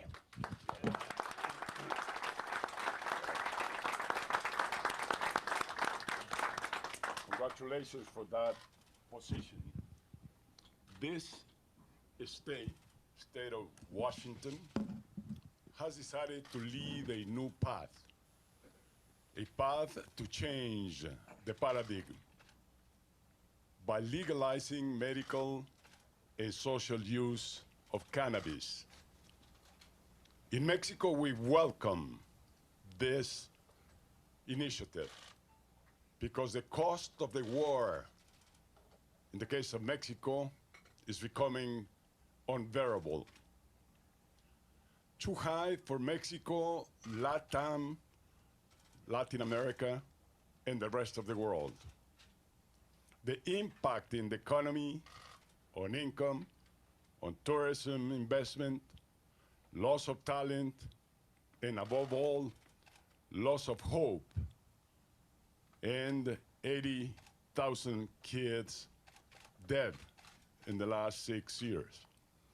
All this because our neighbor to the north represents such a gigantic consumer market.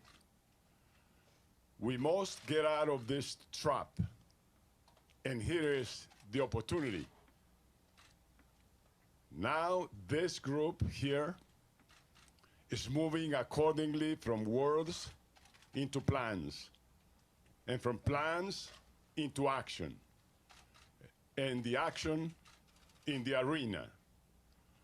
To play the real game, this group must understand the need to make good, safe, and legal use of these new laws for the benefit of the people and the common good. I am here convinced of the need for change and the search for new avenues in this difficult and unresolved issue. I am here to witness a paradigmatic change. I have too many questions about the implementation of these new laws and regulations and how it will impact our countries and communities. This is an issue of strategic interest and concern around the world. This historic step today is to be observed and evaluated closely by all of us because it is a game changer.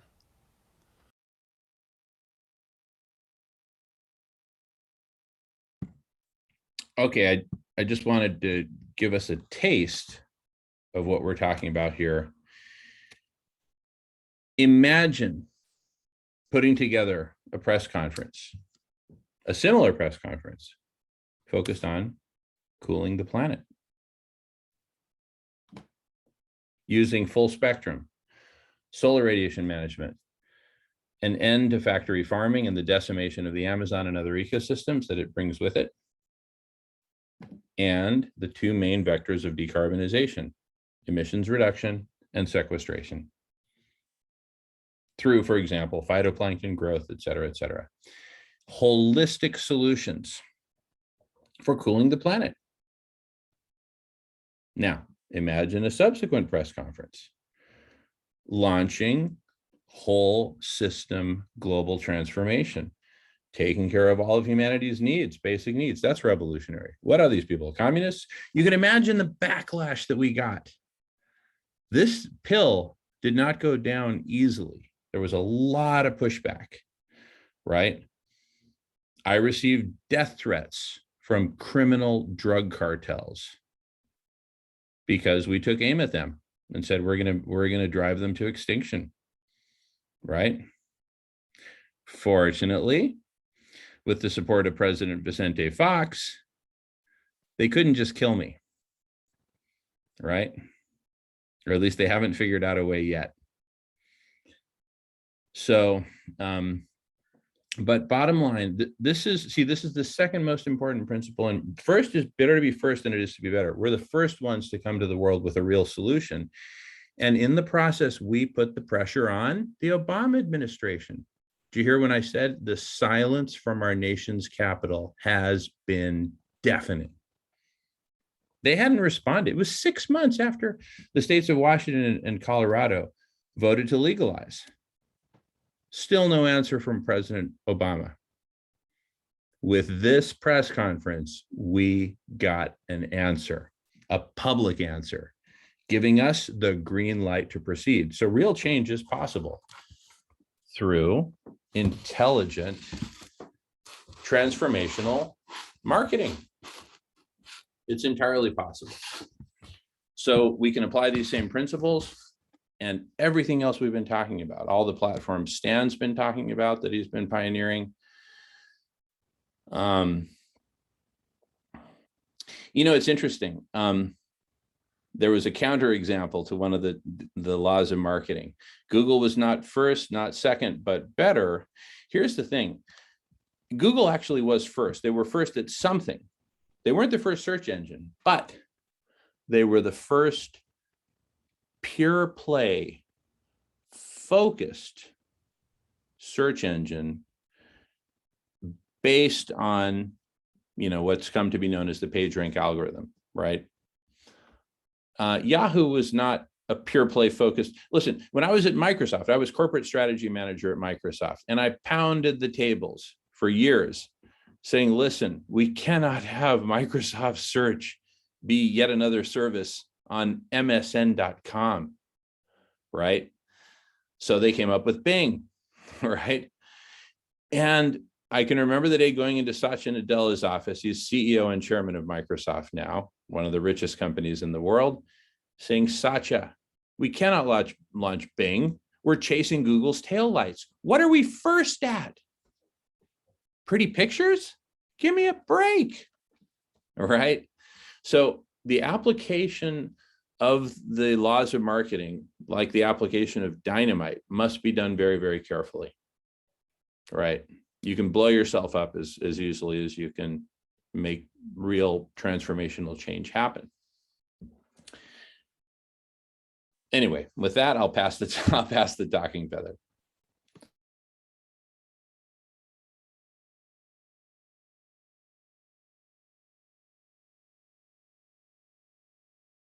Well, the main point anyway, and getting back to Umair's article as well, and this is in relation to it anyway, as well as, like, as Umair says, like, what's happening, like, with society, it's like the adults have become children in a sense, and that's kind of in relation to what we were talking about earlier today as well, in relation to the totalitarian conversation we were having earlier today, that it's only taken, like, the birth of the internet is seen as the opening of Pandora's box, so to speak, for the masses. It created great communication and more availability to wider scope to learn and everything else, and improve yourself and everything else. But the other side of that was that it began quickly to gain popularity, became cheaper, available to everybody, and that was also the other side of it, the powers that be that want to market it, obviously, but also control it.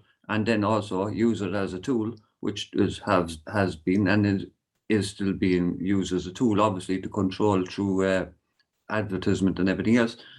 So, as I was saying earlier, as to Umair's article, in saying that adults today seem to be reacting like children when it comes to information, right information, and not, because there's such a belief that they just refuse to believe it or whatever else.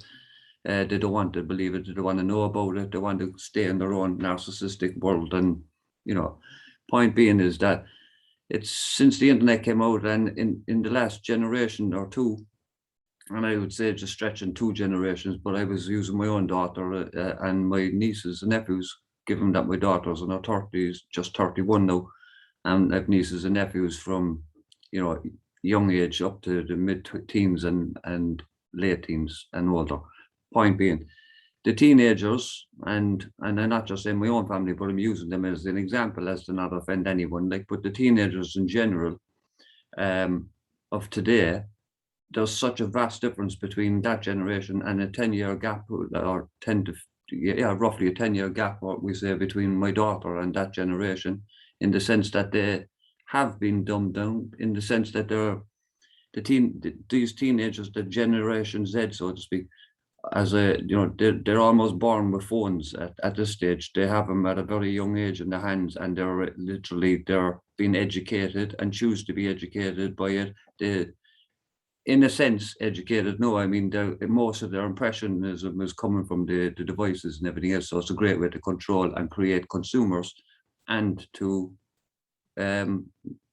manipulate and distract and everything else. So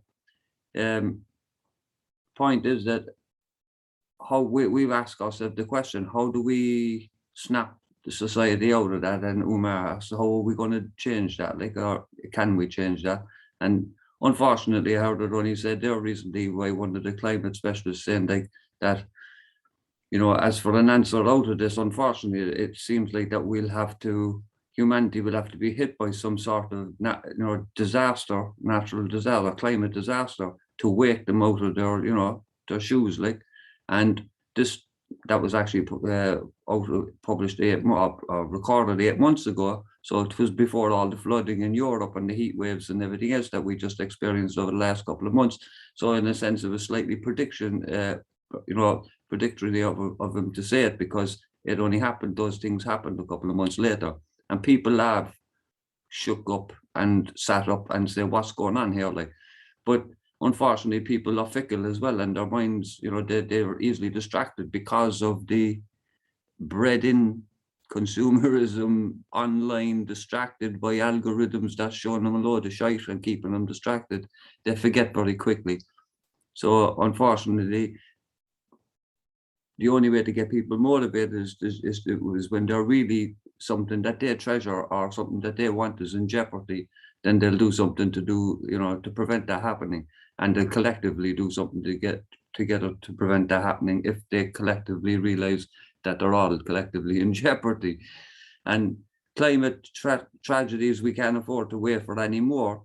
But so this kind of idea that Jamin is on about with the press conference and bringing a group of, you know, world specialists on top in their field and everything else, get the people together, and literally a shock and awe kind of a episode of a press conference is needed, in a sense. Like, people need to be told this is the truth. The scientists are here to back up the facts. They have been saying it, but they've been kept quiet really under the mainline media and everything else. The algorithms are out there to stop their videos going out into the mainstream. You have to literally search for these videos by name in order to find them, and you have to know about it in the first place to search for them anyway. So it's well designed to keep these videos out of the general public's view, and we need to put these facts in the general public's view. So the press conference is something like that would, you know, produce an effect like that, and also then let these people know as well that there are solutions as well that we can follow. You know, there's no point, yes, give them a dig in the jaw, clatter in the face, you know, to wake them up, but also tell them there's a solution. You know what I mean? There are problems, but there are solutions. Passing the bit.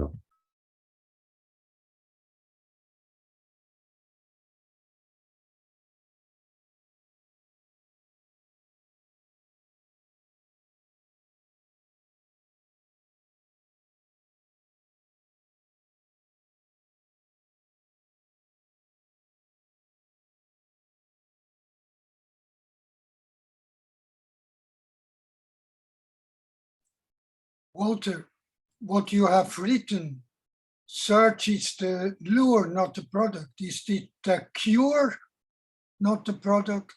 Or No, we are the product being sold to advertisers. The customer is the one who gives you money.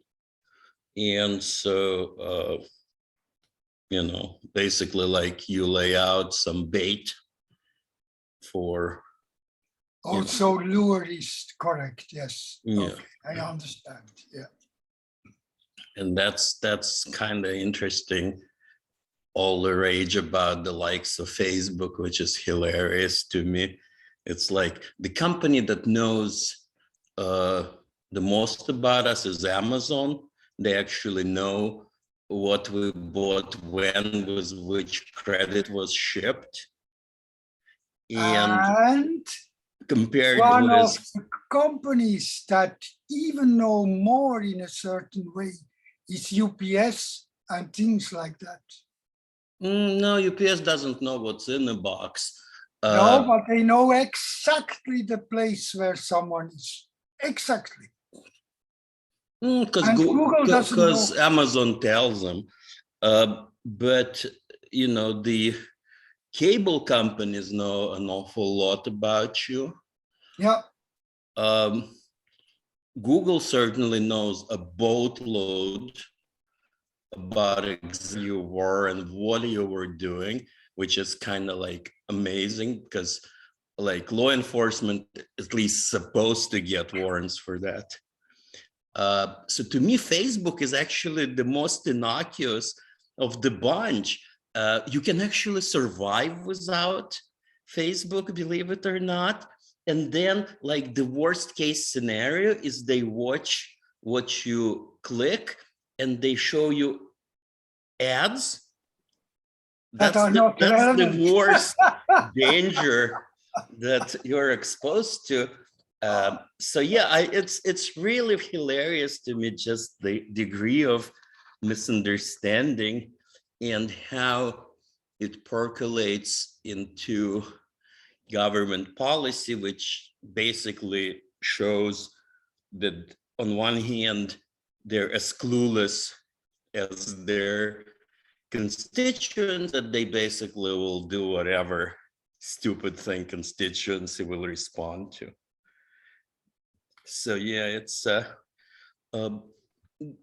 something I wanted to bring up.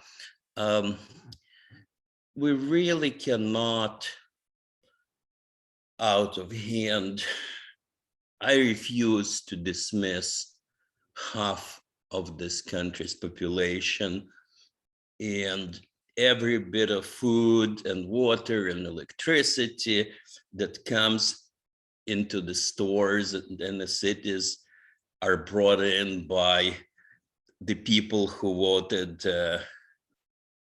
for the other guy, the ones working the pumping stations and driving the trucks.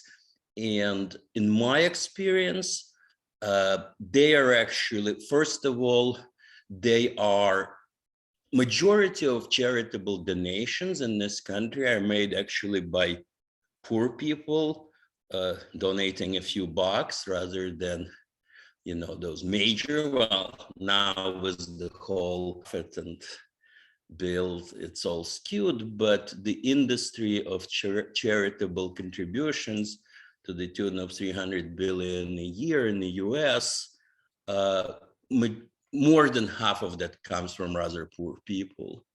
And again, those tend to be on that side. So no, I cannot just. Are you talking about Bernie Sanders? No, I'm talking about the despicables, the ones who because are, you could name Bernie Sanders in the same way that he was accessing the poorer people and got a lot of donations from them. Well, no, these are not poor people. These are small online donations. Different story. See, to me, Bernie, it's like the culture I come from. We all have this crazy uncle, this Meshuggah who is just saying stuff and gets agitated and red in the face. And everybody's like, uncle, please, you're going to have a stroke. And he is spewing out some commie propaganda that's like 60 years out of date. You have to be very young or very, I don't know, 60s to follow any of his drivel. I mean, he is really like ridiculous. I'm sorry. Like I said, I'm familiar with the type. He had some very good proposals. Yeah, but that doesn't mean he didn't come up with them, and they've been good proposals for 60 years. If they're still proposals, clearly they don't have legs. I mean really good proposals. Yeah, I'm also for heaven on earth and motherhood and apple pie. Not that one kind, but proposals like what the Pentagon wasted, that the Pentagon has to pay for stimulus for the common goods. Okay, it's stimulus. It went to some people, some salaries, whatever. Like people say that this country has the military budget that's by far the largest in the world and maybe a third of world's military spending. But one quirk is that half of that is actually salaries and pensions and various people getting paid. So it's not, I'm not for military. I demilitarize everybody. I burn every bullet out there and every gun. But, are they wasteful? Sure. Like I said, it's like there is a difference between being excited about stuff versus like helping. He is just, like I said, it's the type that we kind of snicker about, you know, oh, there he goes again. It's just one of those funny quirks of the, plus the dude is old, he should be dead by now. I mean, the entirety, you know, like this is the oldest, Biden is the oldest president ever. I mean, like this is so weird. It's just, and the other guy's also not too young, and but anyway, so like The to me, vice president is quite young. hmm? The vice president is quite young. Well, I mean, absolutely, yeah, Kamala, she's biding biding her turn. I think she'll be ready in about 2 years. She'll wave Uncle Biden bye-bye. Then it's going to be real interesting. But to me, the important thing is, remember how we used to all say, you gotta love, you gotta understand, this and that. It's actually this side that has created the animosity.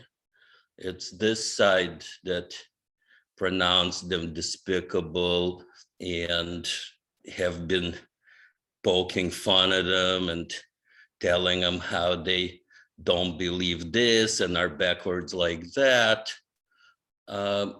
So this whole rhetoric about, well, let's embrace this and that, we haven't been doing it at all. Same with those Japanese fisher. I hate the way some of the techniques they use, but at their population density and not being willing to just convert all the land to, like Texas and California are major rice exporters, Asia overall, and Japan particularly. So I mean, I can dislike them a lot. I love the whales and I hate their plastic nets, but they are like, I've been to Japan, they're very economical people. They recycle 80% of everything. In the US, it's 20%.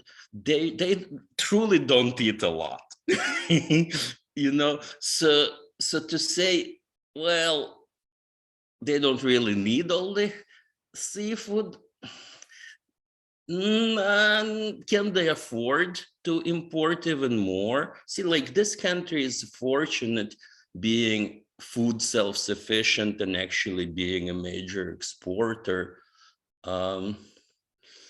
But that's not a given.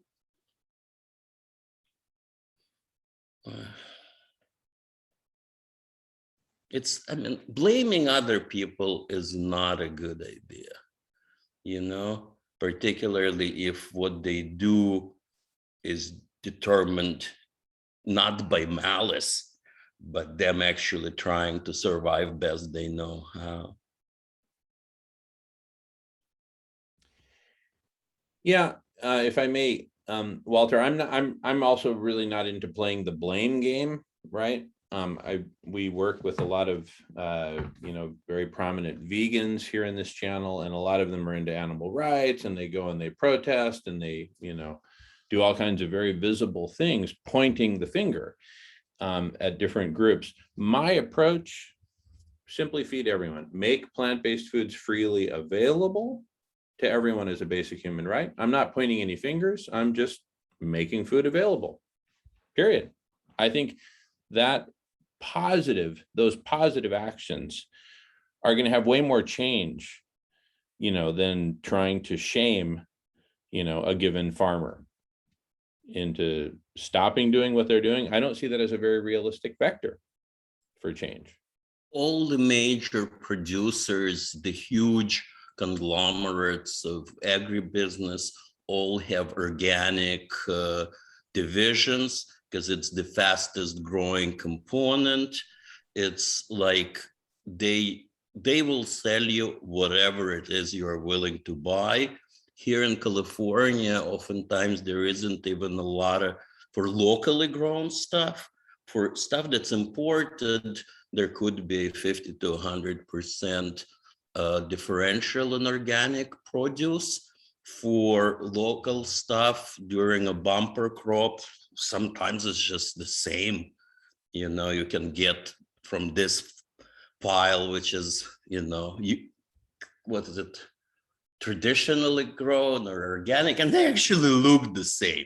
I sometimes suspect they fill them from the same trees. I just can't. Particularly the stuff they bring from Mexico. I do wonder, like, who exactly puts a stamp on which part is and which part isn't organic. I don't know. There is also a transition time for those who become organic. So that is also a possibility that non-organic food is almost organic. Right, yeah, the degree to which it would be full of nasty pesticides, I mean, those that has been subsiding. But it's really like strange. Like they hardly grow any pineapple in Hawaii now, or macadamia nuts. It all shift to like what is it, Honduras and some of those major, and they clear cut forests to do that. But it's in Maui, they stopped growing sugar cane. Remember, like from Hawaii, did the sugar, because like all the people in the upscale condos didn't like all the soot from when they would burn the fields towards the end of the growing season to get rid of the snakes. That's how you grow sugar cane. So like, so we just let some other people breeze the soot and chase the snakes. Are we making progress? I don't know. But yeah, macadamia nuts coming, sold. It's just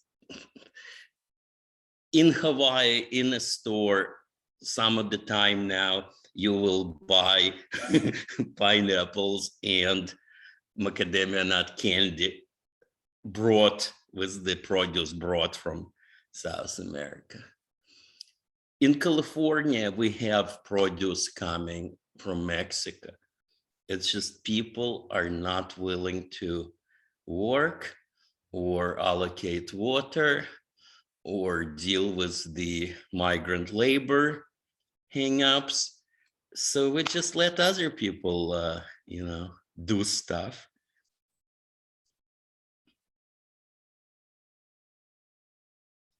I don't know. I'm unhappy with how. I don't think we deserve to be quite as judgmental.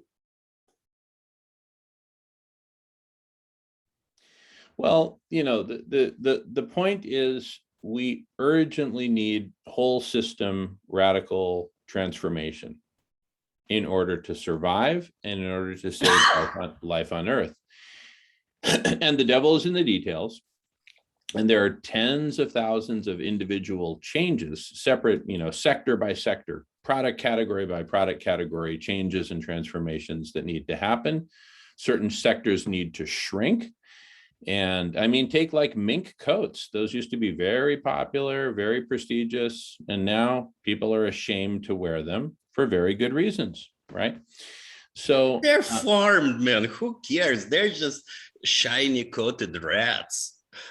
oh goodness.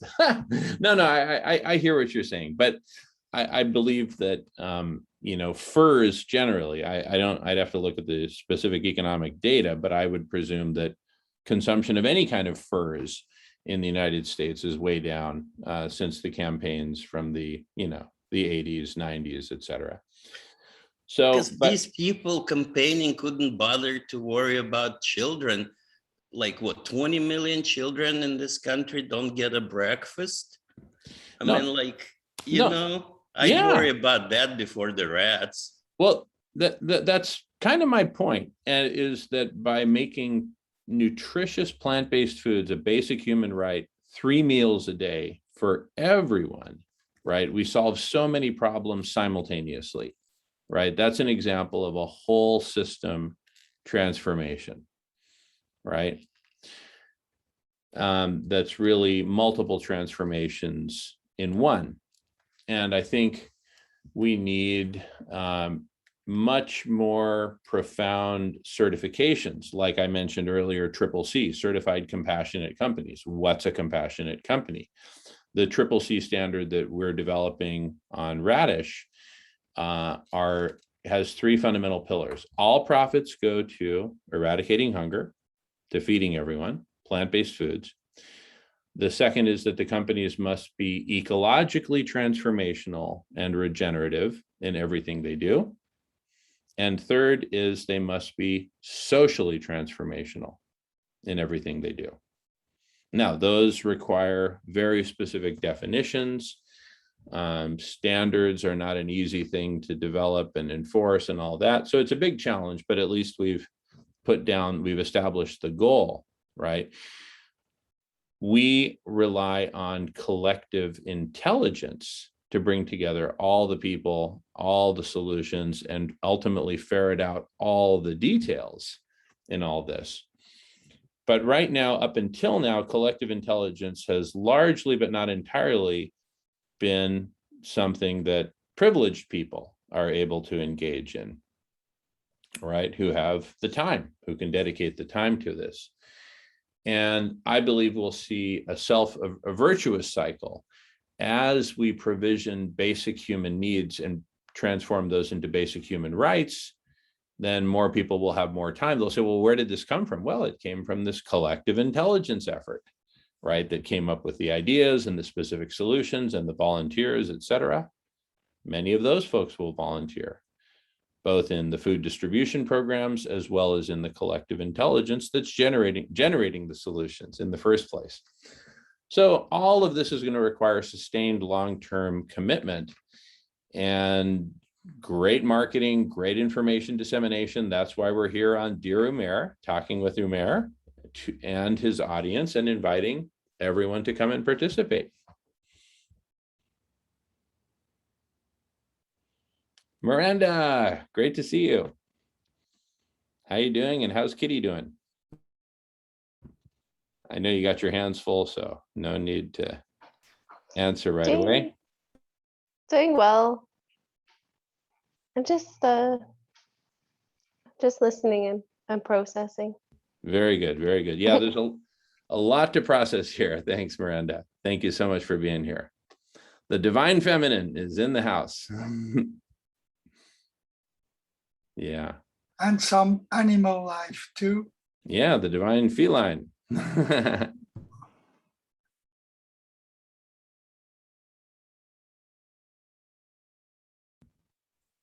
Yeah, the big picture is whole system transformation that spans all the vital dimensions. And it's something that there is so much complexity to it, right? Walter, you brought up some very good examples. Hey, you want to make this change here, it's going to have repercussions over there, and it's almost like a whack-a-mole problem. How do we, yeah, Miranda, go for it. Oh, sorry, I thought you had your hand up. So, again, the devil's in the details. There's so many details that need to be worked out. That's part of the reason I think it's so important to develop an appropriate standard, right? That establishes what is it we want to achieve, what are the goals, what are appropriate constraints on industrial activity, on agriculture, et cetera. That's going to be a massive collective intelligence effort. But then once we do it and we make it popular, see, certified organic became popular, and that's driven multiple transformations throughout agriculture, and not all of them positive, right? But it was a good, I think a very positive thing. If nothing else, it showed that people are willing to vote with their pocketbooks for something that sounds good. Okay, that's a start. Well, let's create the ultimate standard, right? Right now, there's so many different standards out there. We're awash in standards. You go to Whole Foods and you pick up a box of cereal, and there's 7 or 8 different certifications on there, right? Fair trade, organic, gluten-free, right? We developed CCC, Certified Compassionate Companies, CCC, a very simple logo, nested C's like Russian dolls, boom, boom, boom, CCC, Certified Compassionate Companies, which is trademarked for both products and services. And now there's lots of details to be worked out. But we did it with the intention of creating, in a sense, the ultimate benevolent standard, right? That's our aspirational goal, right? And, with, again, all profits being donated to eradicating hunger, feeding everyone nutritious plant-based foods. Well, you could ask, well, what incentive would a company have to create products or services if all the profits are going to eradicate hunger? Well, there's a lot of very inspired, enlightened, benevolent entrepreneurs coming up who want to change the world more than they want to make money. And you can actually do both. You can be paid a very good salary, very good benefits, et cetera, et cetera, et cetera, such as long as the profits of the enterprise go to ending hunger. And we draw a lot of inspiration from Newman's Own, right? All you see on every bottle of salad dressing, every bottle of pasta sauce, whatever it is, all profits to charity. And it works. It's a thriving company, growing, growing, growing. And one of the issues I have with Newman's Own as a brand is it's way overextended. They violate law number 12 of the 22 immutable laws of marketing, line extension, right? You don't necessarily want to buy the same brand of toothpaste as your brand of pizza, right? It doesn't fit. You need different brands for different categories. And that was part of the inspiration for creating a standard, certified compassionate, is you can have a plurality of brands, even competing brands in a given category, but all adhering to the same standard, right?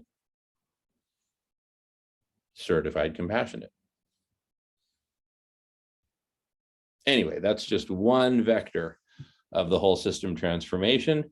Just to take a quick inventory, we've talked about standards for products and services. We've talked about feeding everyone. We've talked about making all basic human needs basic human rights. We've talked about cooling the planet through multiple different vectors, very notably solar radiation management. We've talked about collective intelligence. We've talked about media and PR. We've talked about press conferences. We've seen an example of a powerful press conference that changed the course of history. We've talked about the platform of thepressconference.org. We've talked about other networks and other forms and platforms for collective intelligence, the Encyclopedia of World Problems and associated organizations. We've talked about the network of conversations, and we've talked about Dear Umair. Well, hello there. Well, hello. Hello. What are we doing? Oh. Painting? Yeah, she's just learned how to make new colors. Oh, cool. Oh, where's your mom? I made purple. That is so cool. Yeah. Now, how do you make purple? Is it red and blue? Does that make purple? Yeah. Properly, it's magenta, but with more blue and a little muddy, that's purple. Mhm. Cool. Awesome. She's my little artist. Yeah. Awesome. Mhm. It's busy over here. Good. Very good.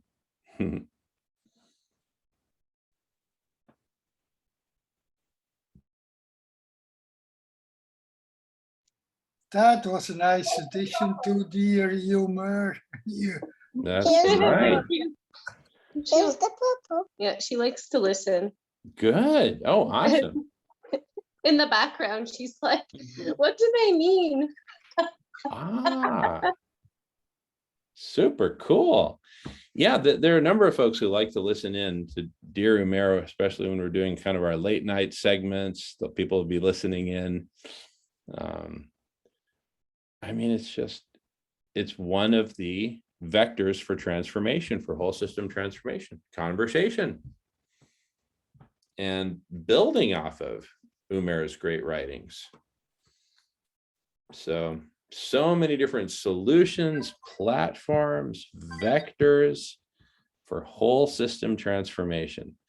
That's the name of the game. And as far as I'm concerned, it's the only game in town at this point, because either we achieve this or, this airplane is going down quickly. That's all I want to say, considering the audience. But the good news is we can do it. Together, we can do it. And it's partly a matter of inspiring the rest of humanity to join us. Right? Sometimes I feel a little self-conscious when I get so optimistic and utopian and all that. But I'm learning to just let all that go. Let the self-consciousness go. We have to do this. There's no other option, right? We have to do it. And we are doing it. We have to live like this is already happening, which it is. The growth of collective intelligence and its evolution into collective superintelligence is exponential. And the nature of all exponentials, there's three phases. There's the flat line. Is it alive? Is it alive? Is it alive? Then there's the knee. Oh, whoa, finally some change. Oh, but the numbers are still very small. And then the third phase, vertical. It essentially goes vertical. And whoa, what happened? Suddenly everyone's got cell phones. Suddenly everybody's on social media, seemingly overnight, right? So that's why for me, I will never give up. I can't give up and I won't give up. And it doesn't make any sense to give up, because ultimately we will prevail. Why? Because everyone wants to not just survive, but thrive. And ultimately, everyone will experience the beauty and the joy of connection and all of us coming together and working together and making change happen. It's where it's at. And learning about solutions everywhere. And learning about solutions and learning about how to make purple paint, magenta, mud, all the crucial ingredients. Yeah. Sharing what we know, sharing life with each other, sharing art, sharing solutions. It's ultimately about togetherness. And that's why I think we will prevail. Because we know in our hearts, that's where it's at. Love is where it's at. Connection is where it's at. Community is where it's at. So we will overcome any form of cynicism, doubt, or these negative factors and syndromes that Umair writes about so much, we'll make all those obsolete. Maybe not entirely obsolete, but we will change the paradigm and we will change the default from predatory capitalism to compassion. We will change the default mode. I think exponential climate change is really waking a lot of people up. A lot of things are waking a lot of people up as the old systems are crumbling. And so people are going to realize, I think it will take a press conference similar to the one that I showed excerpts of with President Vicente Fox about the drug war and prohibition and legalization. A similar press conference, I believe, will be required for cooling the planet. I think we are on the cusp of a Copernican revolution in planetary heating and cooling. Copernicus and Galileo and others, Tycho Brahe, et cetera, all transformed the paradigm of, is the Earth the center of the solar system? No, it's the sun. Oh my goodness, changed everything, right? Right now, we're operating with an antiquated perspective on global warming, which is that it is all about greenhouse gases. Greenhouse gases don't heat the planet. The sun is heating the planet. Now, greenhouse gases play a role, but no incoming solar radiation, no overheating, right? So hence solar radiation management. We dial that down and it buys us time to decarbonize. Because if we decarbonize first, we run into a very serious problem. We lose the aerosol masking effect, which estimates range between 0.8 and 1 degree centigrade of temperature spike if, hypothetically, we were to eliminate all of the dirtiest emissions, the one that emit particulates along with gases overnight. Obviously, that's not going to happen. But if it did, we'd really be in trouble because we would lose all those particulates, which are shading, providing a significant amount of shading to the tune of between 0.8 and 1 degree centigrade. So we have to be very thoughtful. In fact, we have to optimize the ways in which we implement these different solutions. That's a big story, a Copernican revolution in planetary overheating and cooling. Wow. Right? The whole thing about food healers constitutes a Copernican revolution in who gets to eat and who doesn't. Right now, the paradigm is if you're a winner at the game of Monopoly, you get to eat. And if you're not, you don't. Right? So we're introducing a Copernican revolution. Or 500 years later, Renaissance, new Renaissance. Renaissance. 500 years of Da Vinci. Yeah. See, if we embrace this as a Renaissance, the beginning of a holistic, transformational, whole system transformational Renaissance. It's a Renaissance of life. It's a Renaissance of humanity. We just need to, yeah. When you learn about what happened around 1500 or around 1900, it's amazing. It's amazing what happened then.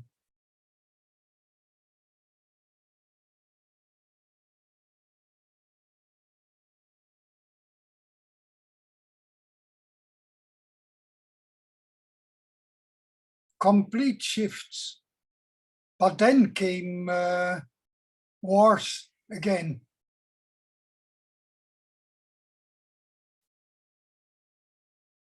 Well, those what mainly motivated the complete shifts anyway was the motivation for war, because war was considered the mother of invention, when in fact necessity is the mother of invention. But war motivates people if they you know, if they have a just cause as they see it on either side. The point is, people get up and they act when there's a reason to do it, if they think that, you know, they're in favor of the opposing side or whatever. And that's what the general population don't realize at the moment, is that we are at war in a sense, in a sense of the word, because we have an unforeseen enemy coming at us. Well, it's clearly becoming evident that what the enemy is global warming and all that comes with that. And we're going to have to fight a collective war together, global collective war together, to combat the to be prepared, to come up with being prepared for it, for one, but also to try and combat it. And by that I mean by you know, implementing solar radiation management amongst other you know, varied different types of schemes that are out there. The point is, there's just no one magic bullet, and there's no, you know, we all have to get on board with this one, because collectively we're all in the shit, like.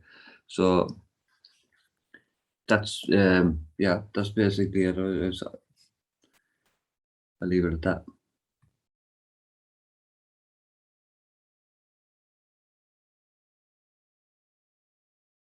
And we have to change the wording about, it's not a war, it's a solution-based advancement. And then it may be, we are opening a lot of possibilities then, I think.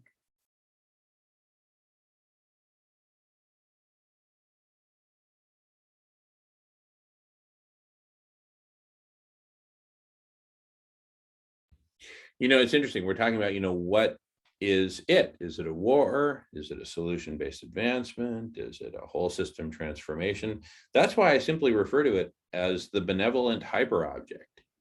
It's so big and all pervasive at the same time that we're cooling the planet and taking care of humanity and taking care of our sister and brother species, we're transforming ourselves. We're gaining we're having a Copernican revolution in what is the fundamental unit of humanity. Ever since the agricultural revolution, we got brainwashed into thinking that me, the individual, is the fundamental unit. What we're learning, I believe, the real Copernican revolution in understanding of humanity is that the unit is all of humanity. We are all one human family. And I think Leonardo da Vinci had already planted the seeds for that. He understood that.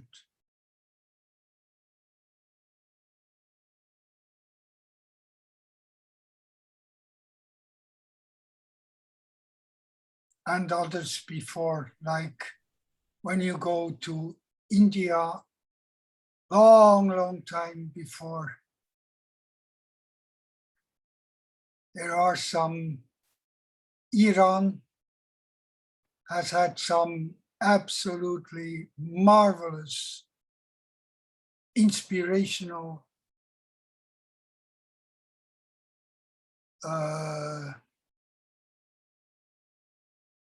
input for all the civilizations that were later coming.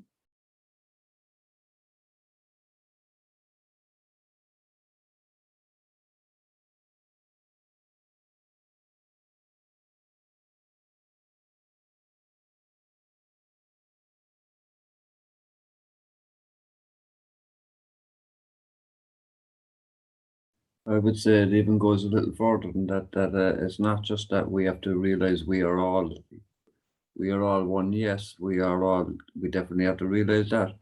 We're not. We are all humanity. We are all species. We are all life. We are all on Earth. We are all part of all on Earth. Basically, that's what. And I know, no, it's cliche, like, but that's this idea that we are all human even is still kind of relates to we are the most powerful, you know what I mean?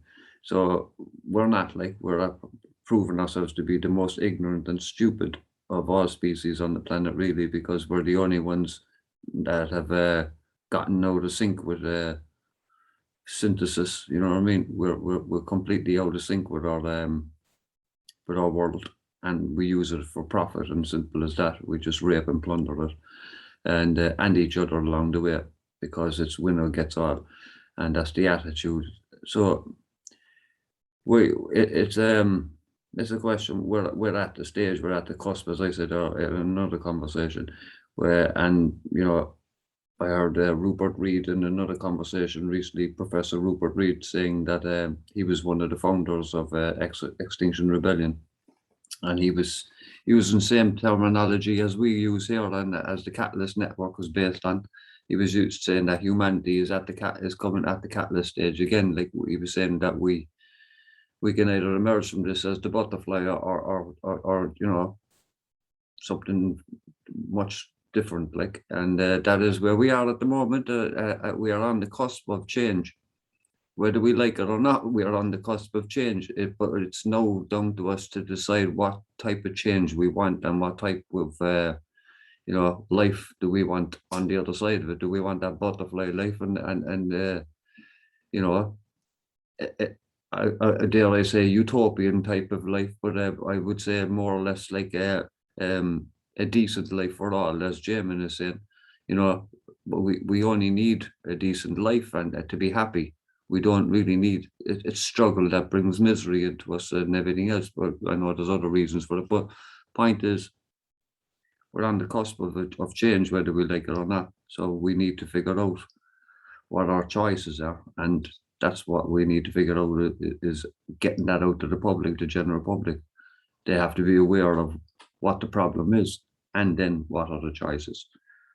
And then we can maybe to make a decision on what we want to be when we come out of the catalyst. Or the chrysalis, you mean? Oh, chrysalis, sorry, my mistake. Passing the fed up.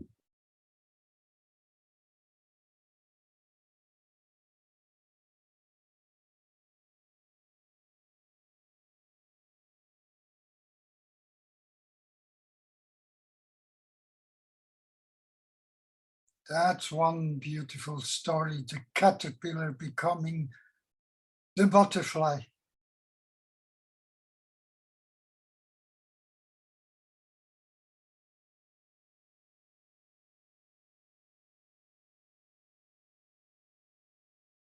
Yeah, in fact, that could be the winning title of the news story for humanity. Humanity's chrysalis, right?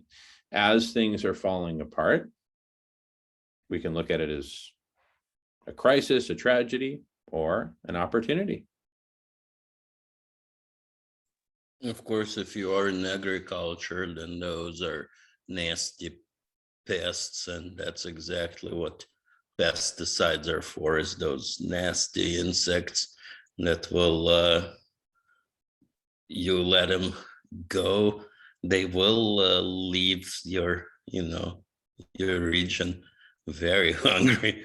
I mean, they'll eat everything if you let them. So it's really a matter. Where I live, there are coyote in the hills, and I always root for coyote, but I don't have small animals because they very regularly take cats and smaller dogs, and people who have those are very adamant and give each other advice how to deal with it.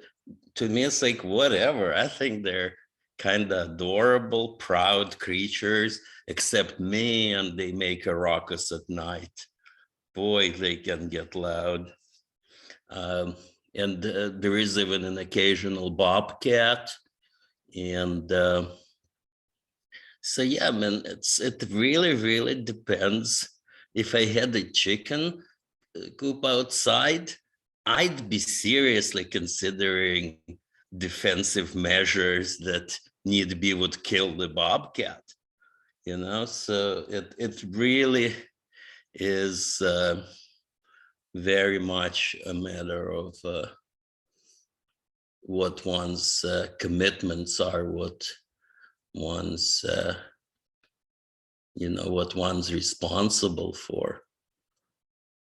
But yeah, in this here country, you want an indoor cat or you want a big dog, because otherwise, you know, it may just disappear on you.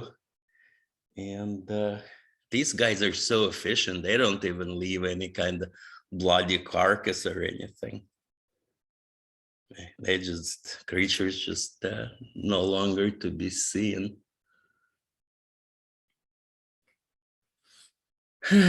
And back in the day, people would be poisoning them and shooting them, just like unbelievable, because, I mean, hey, listen, if these weren't wild little cotton-tailed rabbits, if these were my rabbits that I was feeding and I'm planning to make a stew out of and then take some to market, and these things are coming over to eat moss, then all of a sudden I become a bigger, nastier predator. And, you know, the equation very much changes.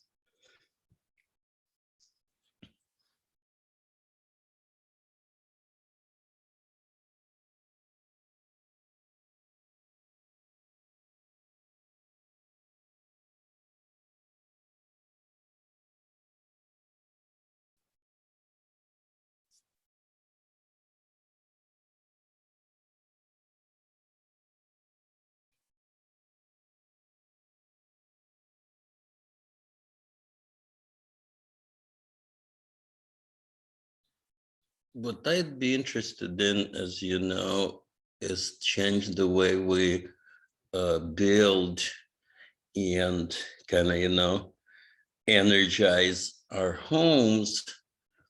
Because as I was mentioning, one thing, if we had modular roofing components that could be things, either a mirror or a solar panel or a block for heating water.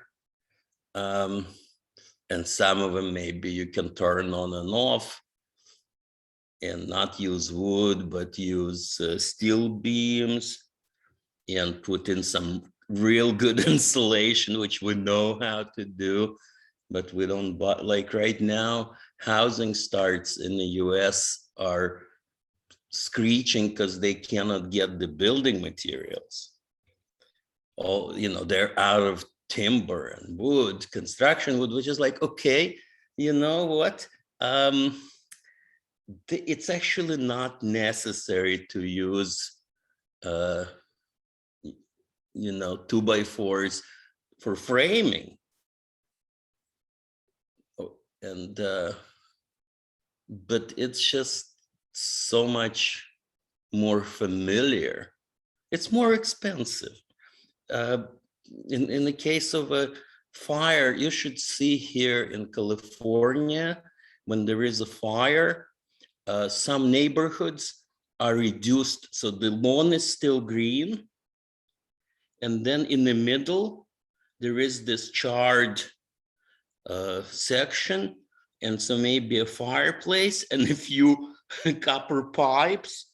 So a 2-story house is reduced to just some ash, and the lawn is still green around it. It kind of is unnecessary to build. I mean, it's earthquake country, so we can't really use bricks, but those the tallest of skyscrapers are just, they're just designed for big winds and big earthquakes. We know how to build them, 300 feet tall. We can build a regular house. Was if it was just sheetrock and various materials made out of glass-like stuff.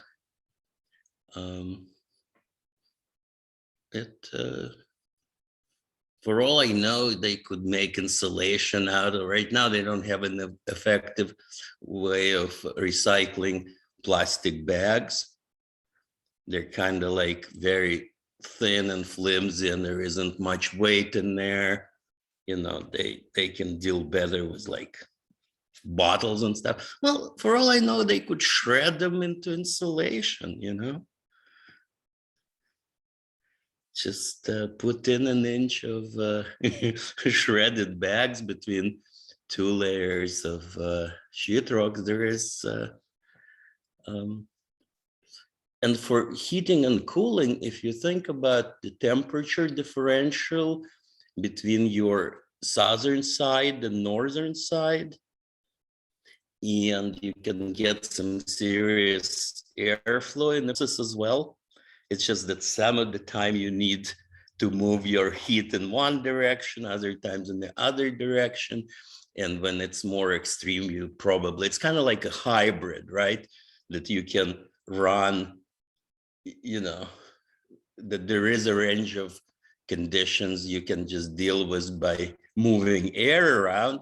And then you may need to actually kick in the, stuff. But we'd be just so late if we air condition or if we hit the whole house, and I may need just one bedroom, but we just don't build to heat or cool just where it needs to be. There's just been a lot of sort of inertia going back to the days of very plentiful, cheap energy and not much concern. It's not really necessary for that to be the default. Like when the house gets super hot, the roof is blazing. I mean, that's where it's at. So, maybe I'm not so much into reflecting back the solar energy, but I would certainly prefer to do whatever for the roof not to overheat, which is the same deal, right? You just put a mirror in there. And underneath that mirror, you put the thing that warms your water. Or, like I was saying, 12-volt power inside the house. If you think these days, all of your electronics, so your solar system produces 12 volts DC, and your battery stores 12 volts DC, and your LED and your lighting and everything. The only things that won't basically like high voltage, high wattage AC are things like the washer and the dryer and the air conditioner, maybe, maybe the refrigerator. Everything else actually wants 12-volt DC. So, what we do is we get the solar gets into, batteries. Then we have a converter that puts AC, into the wiring. Then we take one of these adapters to plug into that to convert it back so we can power all of our electronics. just because we're so used to only having these wall plugs. Like, not the lighting, not the electronics, that probably takes care of, at least half of the overall wattage, but also in terms of just efficiency, it'd be tremendous, right? You could actually run off of solar for a good chunk of your time, if you just stayed 12-volt DC throughout, from your solar panel down to your laptop. It never needs to go to, to AC at higher voltage. It's just the indoor wiring happens to be that, because that's how it comes from the power company, and that's all we can do. I'd like to change that. I mean, it really makes little sense, but it doesn't seem to be on anybody's radar. There are these specialized appliances, like inside a like a mobile home. I mean, like an RV.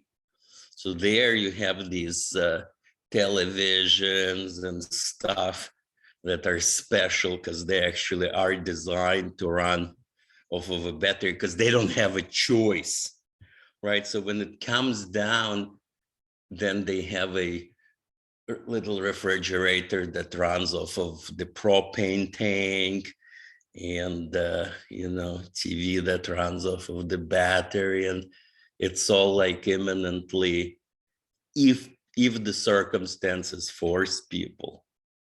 But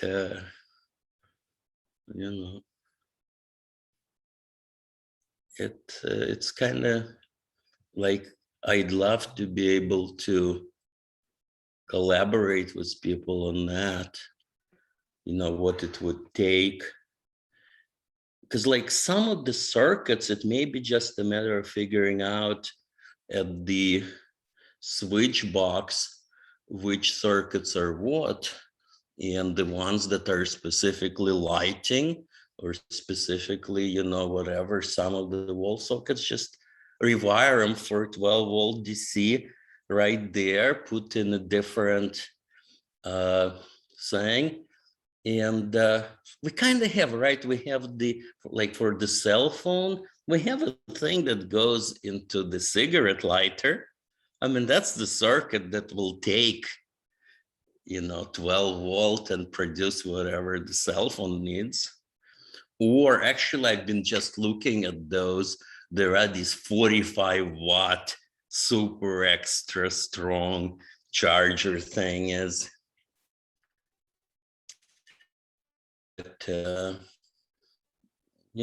Like imminently doable. So like the chips and the electronic design, everything exists. We just don't have a plug inside the house like we do inside the car. Well, And actually, if in terms of building codes, 12-volt 5 amp, which is like 60 watt, is considered low, so the requirements in terms of the shielding and basically it's not considered to be like deadly nasty stuff in terms of the building codes. So there is more leeway in what you need to do to string them along. You can bring them outside, stuff like that. You can move it around. So, I mean, I don't know if this is going to be a big deal, but it just seems so awfully stupid, right? You take your solar, you convert it into AC, you deliver it from the garage to the outlet, and then you plug in an adapter then that takes it back to 5 volt on the USB, stuff like that.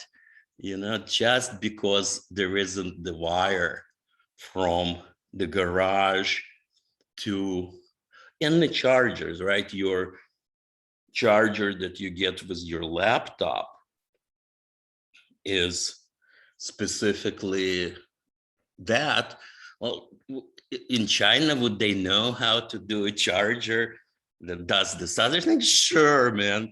I mean, it's actually easier, right? It's like you converting 12 volts DC into 5 volts DC is trivial. And you don't need all this high voltage protection, and you don't need all this like complicated circuitry. They could be like real, for all I know, they could be built into the plug itself. They would be such trivial little circuits. So I mean, that's the kind of stuff I can imagine just doing, you know. And you that's know, fine. the LED lights are just minute compared to the cascadent lights. I have in my bathroom, I have a 1 volt lamp lit. It's enough, 1 volt.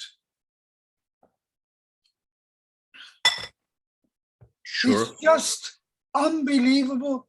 It's light enough, 1 volt.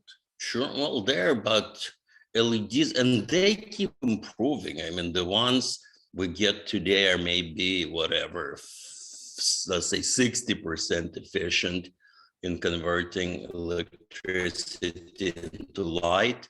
Lab, they already have over 90% efficiency. So over time, we're gonna get more and more light for our kilowatt.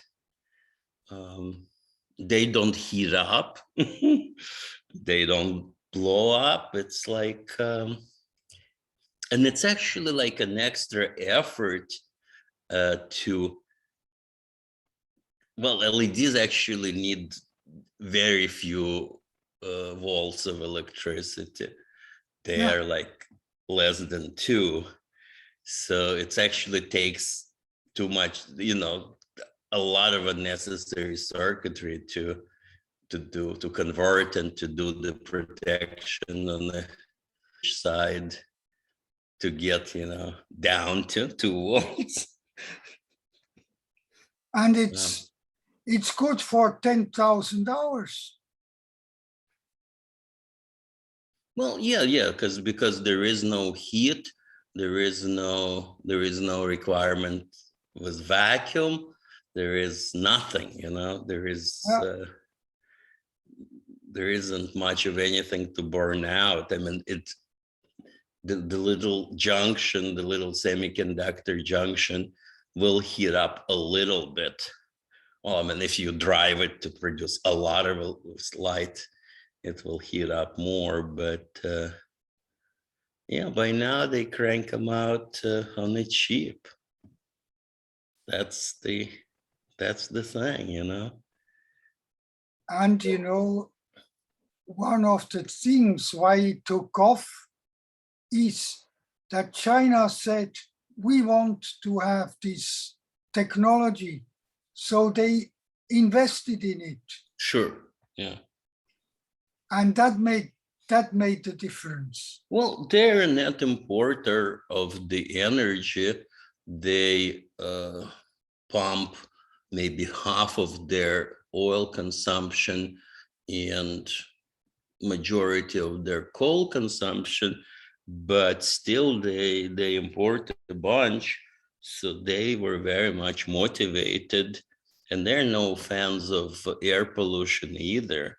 They did manage to clean up Beijing, because people tell me 20 years ago it was just a disaster. They've dealt with it, you know.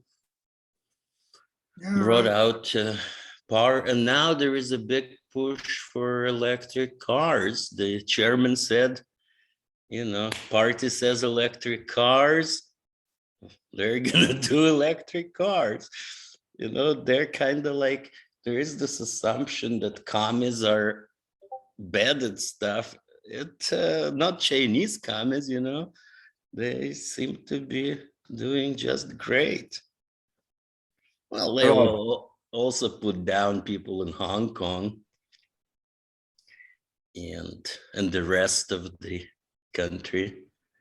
People are careful what they say, but apparently now you have to be careful here. Oh, yes, oh, yes. You know, you won't get jailed, but you can lose your high visibility job over one of the cafe mark. It's just actually, it's actually incredible that Yeah. the kind of stuff that people do, and yet what they get severely spanked for are so like, you know, the stuff people get, and others just lose their entire life long, you know, standing. I mean, it's worse than with the communists, you know. There you actually had to be totally like anti-establishment and really do nasty for them to pay any attention to you. They were kind of like busy, you know. It's kind of weird, you know, what I'm seeing around me. I'm very jaded on highfalutin proclamations from people in power. My experience is that they're lying, or even if they mean it, it ain't gonna happen. So they may as well be lying.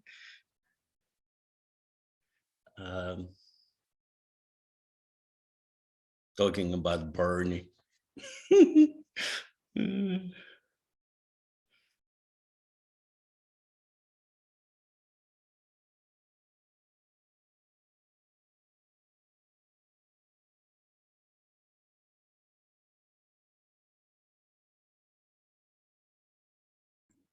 Well, it's 2:10 here in the morning. So I might sign off. Yeah, same here. Okay, so are we there yet? Do we have a plan? Well, but it's interesting what you guys have been talking about in the last, 20, 30 minutes or so is around fundamentally a holistic redesign of the household, from roof and heating and overheating and flow of heat and cooling to electricity, appliances, lighting, et cetera, et cetera, et cetera. And given so many of the urgencies that are happening at once, scarcity in building materials, skyrocketing price in building materials, overheating. Not materials, wood. Let's not forget it. There is no shortage of sheetrock. It's all about wood. So first prices increased like dozenfold, and then they just ran out. Yeah. But anyway, the bottom line is there's a holistic redesign required for homes, for housing. And in parallel, we need a holistic redesign of humanity's existence on the planet. Everything from our mode of production of the economy, to what we eat, to how we distribute food, to who gets to eat, right? To our products and services that we consume, right? Products used to be built to last. Number one, to last. And number two, to be repaired. Something fails, you repair it, you get it repaired. Now it's cheaper to just throw the damn thing away into landfill and just order a new one on Amazon. Right? So we need a holistic redesign of our economy, our sense making. Right now, we let the market make sense of stuff for us, right? It's mostly left up to the market, to the private sector, right? We need collective intelligence that's not corrupted by the profit motive, but that looks to say, okay, what is the best solution, period? The best short-term, medium-term, long-term solution, considering so many different factors. That requires collective intelligence, which really amounts to a transformation in politics. Politics is how we come together to make choices, decisions that affect everyone. We've been leaving most of politics up to the marketplace, up to capitalism. I'll let the market sort it out, right?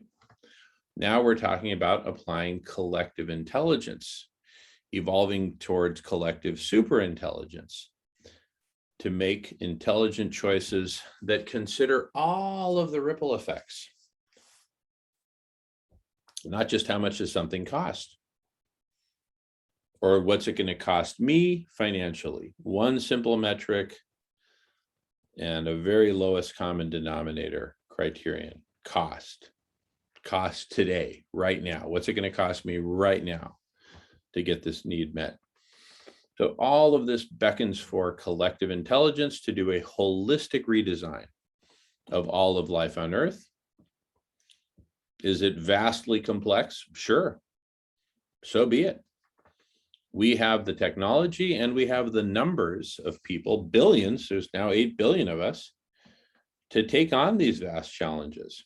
And the stakes could not be higher. We either transform or the alternative is not a very pretty picture. It's just the reality we're in right now.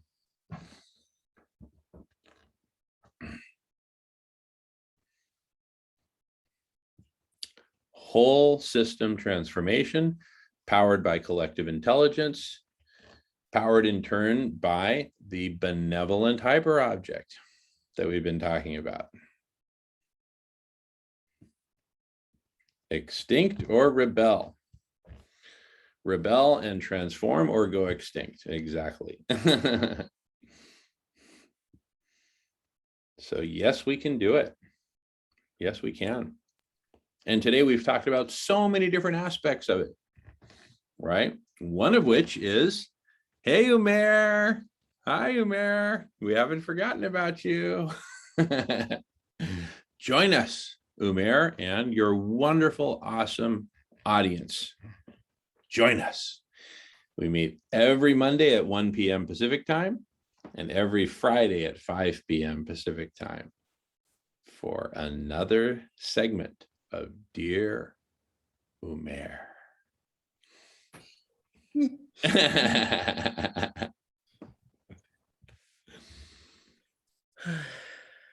Yeah.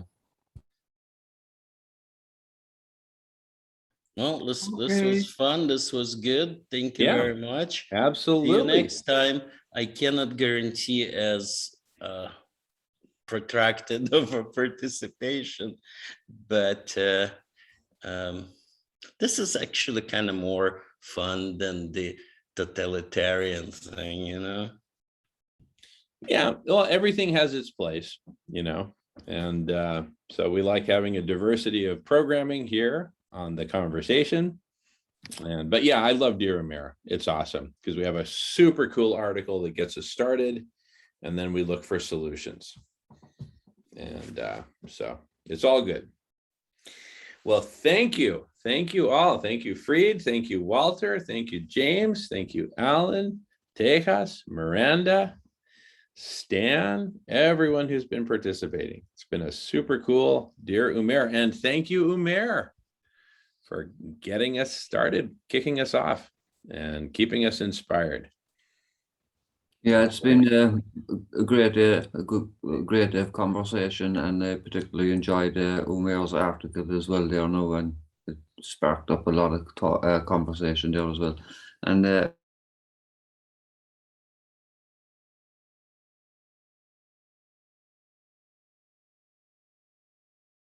Friday anyway. James, you went silent for about 5 or 10 seconds there. But we heard you say you enjoyed the conversation, and CS Friday was something in between that we missed. All right, sorry. No, I was just saying, great to see Walter, and enjoyed the conversation. And Fried, as usual, gentleman as always. Awesome. Awesome. Well, right back at you, James. Been super cool having you here. Great to see everyone here. And you, James, and you, Jamin. Thank you. And we will be Yes. back this Friday at 5 p.m. Pacific time. I know that's a bit late for you, Fried, but James and I worked it out, and with the rest of the schedule in mind for the Friday block party, and that's what we settled on. So if not Friday, for sure Monday. Monday, I try to be again. Yes. Awesome. Awesome. Okay. Thank you, Fried. Thank you, James. Thank you, Bye. everyone. Thank you, James. Thank you, Take care, Umair. Fried. Take care, Fried. Take care. Alan. All right. Is See you on. soon, Fried. Yep.